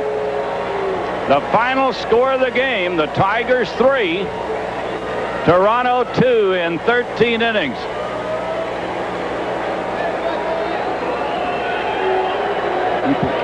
Well, our Miller Lite Tiger player of the game today is Doyle Alexander. Doyle Alexander just pitched his heart out today, and he will have $100 donated in his name to the Children's Hospital of Michigan by the Miller Brewing Company. Congratulations to Doyle Alexander for another great performance. And you see Sparky, he is one happy man.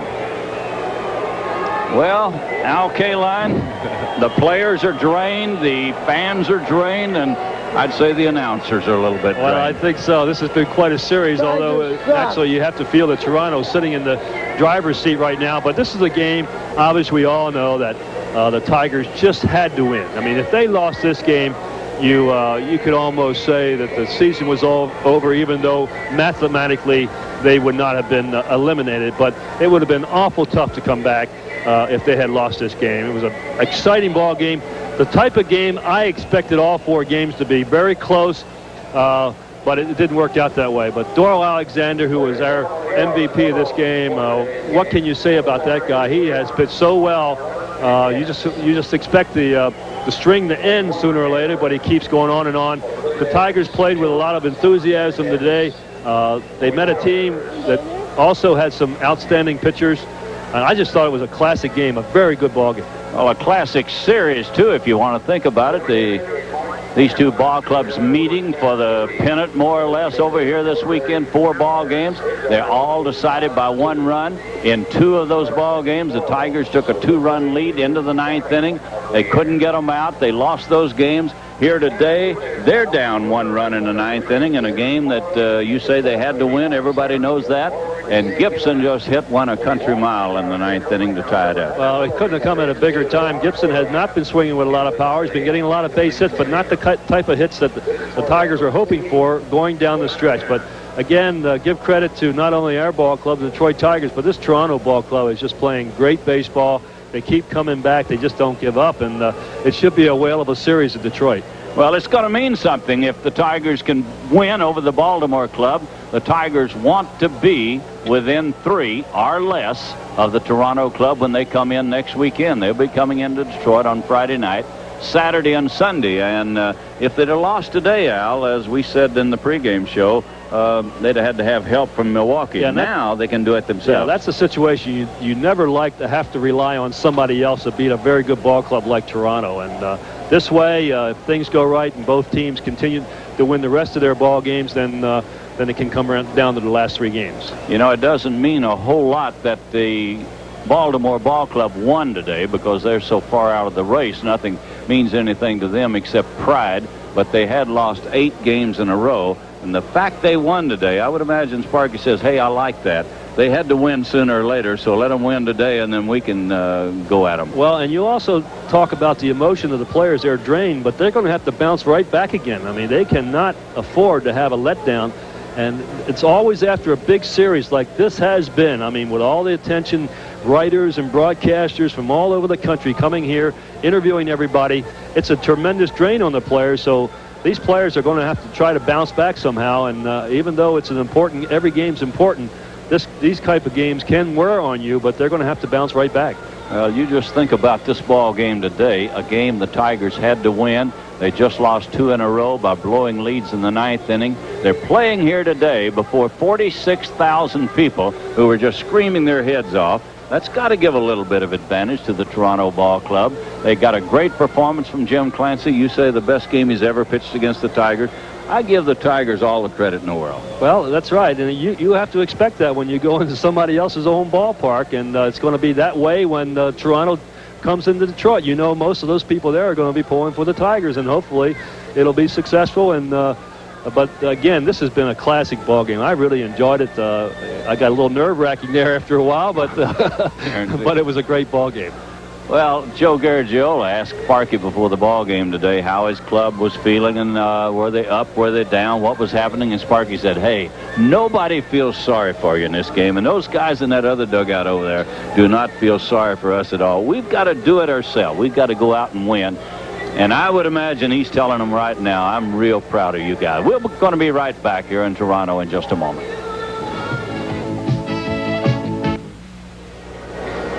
Well, the Tigers scored a run in the 13th inning to win this ball game today, 3-2. And here's the way it happened.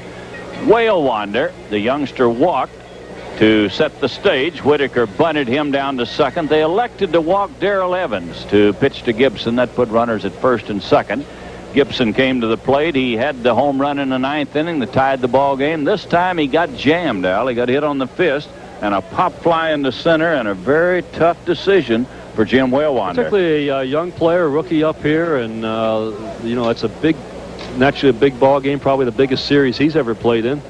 And you mentioned that several times, that we have a couple of young players in this game, that this is the biggest games they've ever played in their whole life. And it was a decision that he had to make. He thought the ball was going to drop in, which he did. And it was a very close play at home plate. And Manny Lee, the shortstop for Toronto, just made a great play, backing up the center fielder. The ball bounced over the center fielder's head. The shortstop kept running. He barehanded the ball, and somehow he was able to wheel and throw a perfect strike to home plate.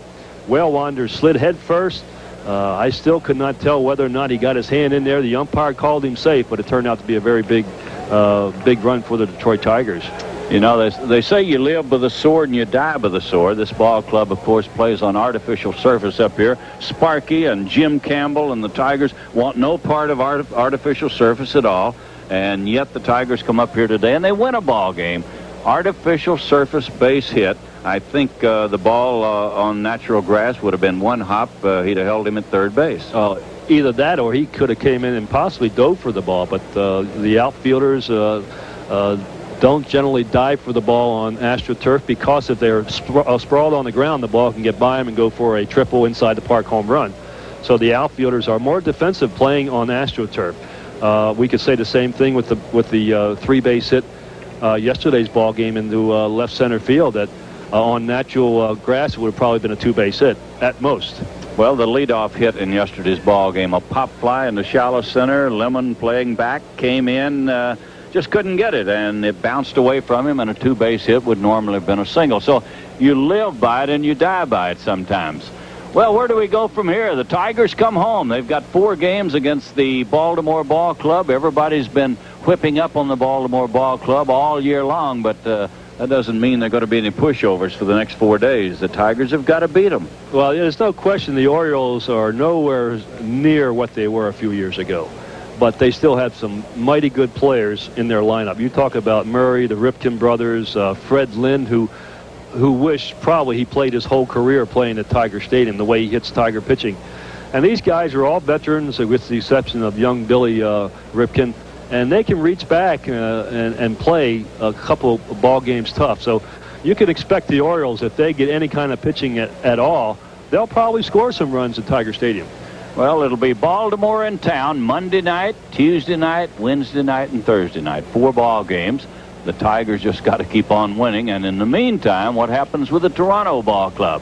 Well, they're at home, but they're playing Milwaukee. Milwaukee will be in here Monday, Tuesday, and Wednesday. So this thing is still heated up. And, hey, that Milwaukee Ball Club, they play everybody tough. Well, they certainly have the tougher schedule of the two right now, Detroit and Toronto. You play in a ball club like Toronto, who can score a lot of runs. They have a fine young ball club, and if they're getting any kind of pitching at all, they can be very tough on anybody. And certainly Toronto has a tougher schedule right now than Detroit, because they are playing Milwaukee, where the Tigers are playing Baltimore. Well, the Tigers were hoping for nothing better than next weekend would decide this all. This is all they've been talking about for about 2 months now. This is the way it should be. It should be decided between these 2 ball clubs, and hopefully in Detroit, because the Tigers, of course, are going to be at home. They had hoped to come out of this series at 2-2, and then they would have been in great shape. But as it turned out, they had to win the final game, and of course, you saw what happened here today. Everybody drained, emotionally drained. This crowd of 46,000 filed quietly out of the stadium. I think the first time all day they had really been quiet.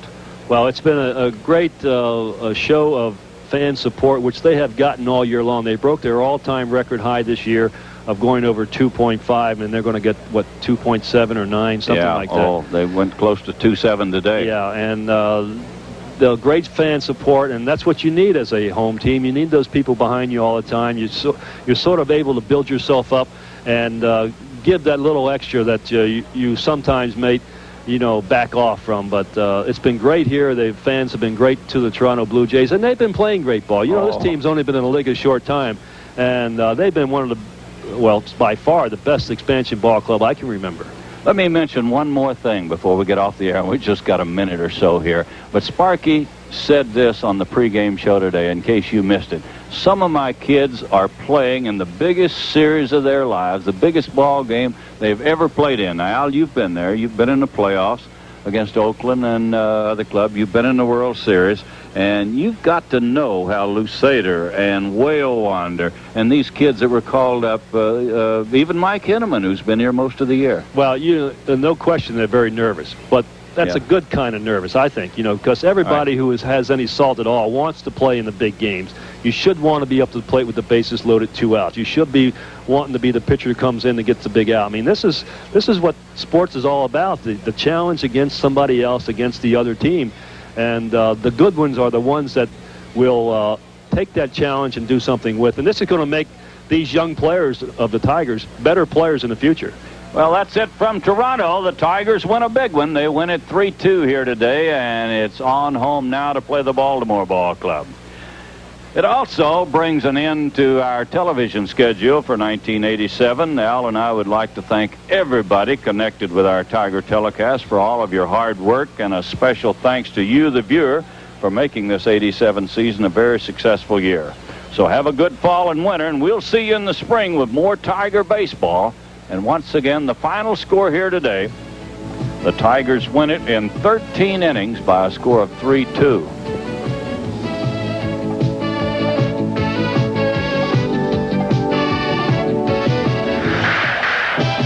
Tigers 87. Today's game was brought to you by Miller Lite. For great taste, there's only one light beer. By McDonald's. It's a good time for the great taste of McDonald's. And by Highland Superstores. They have the biggest selection of TVs, stereos, and appliances in every store. Nobody gives you more. And nobody, but nobody, sells for less.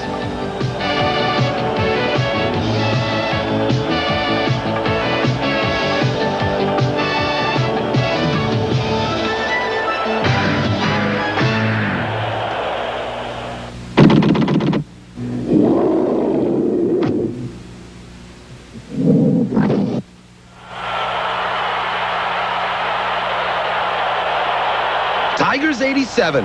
Another reason why WDIV is first for sports.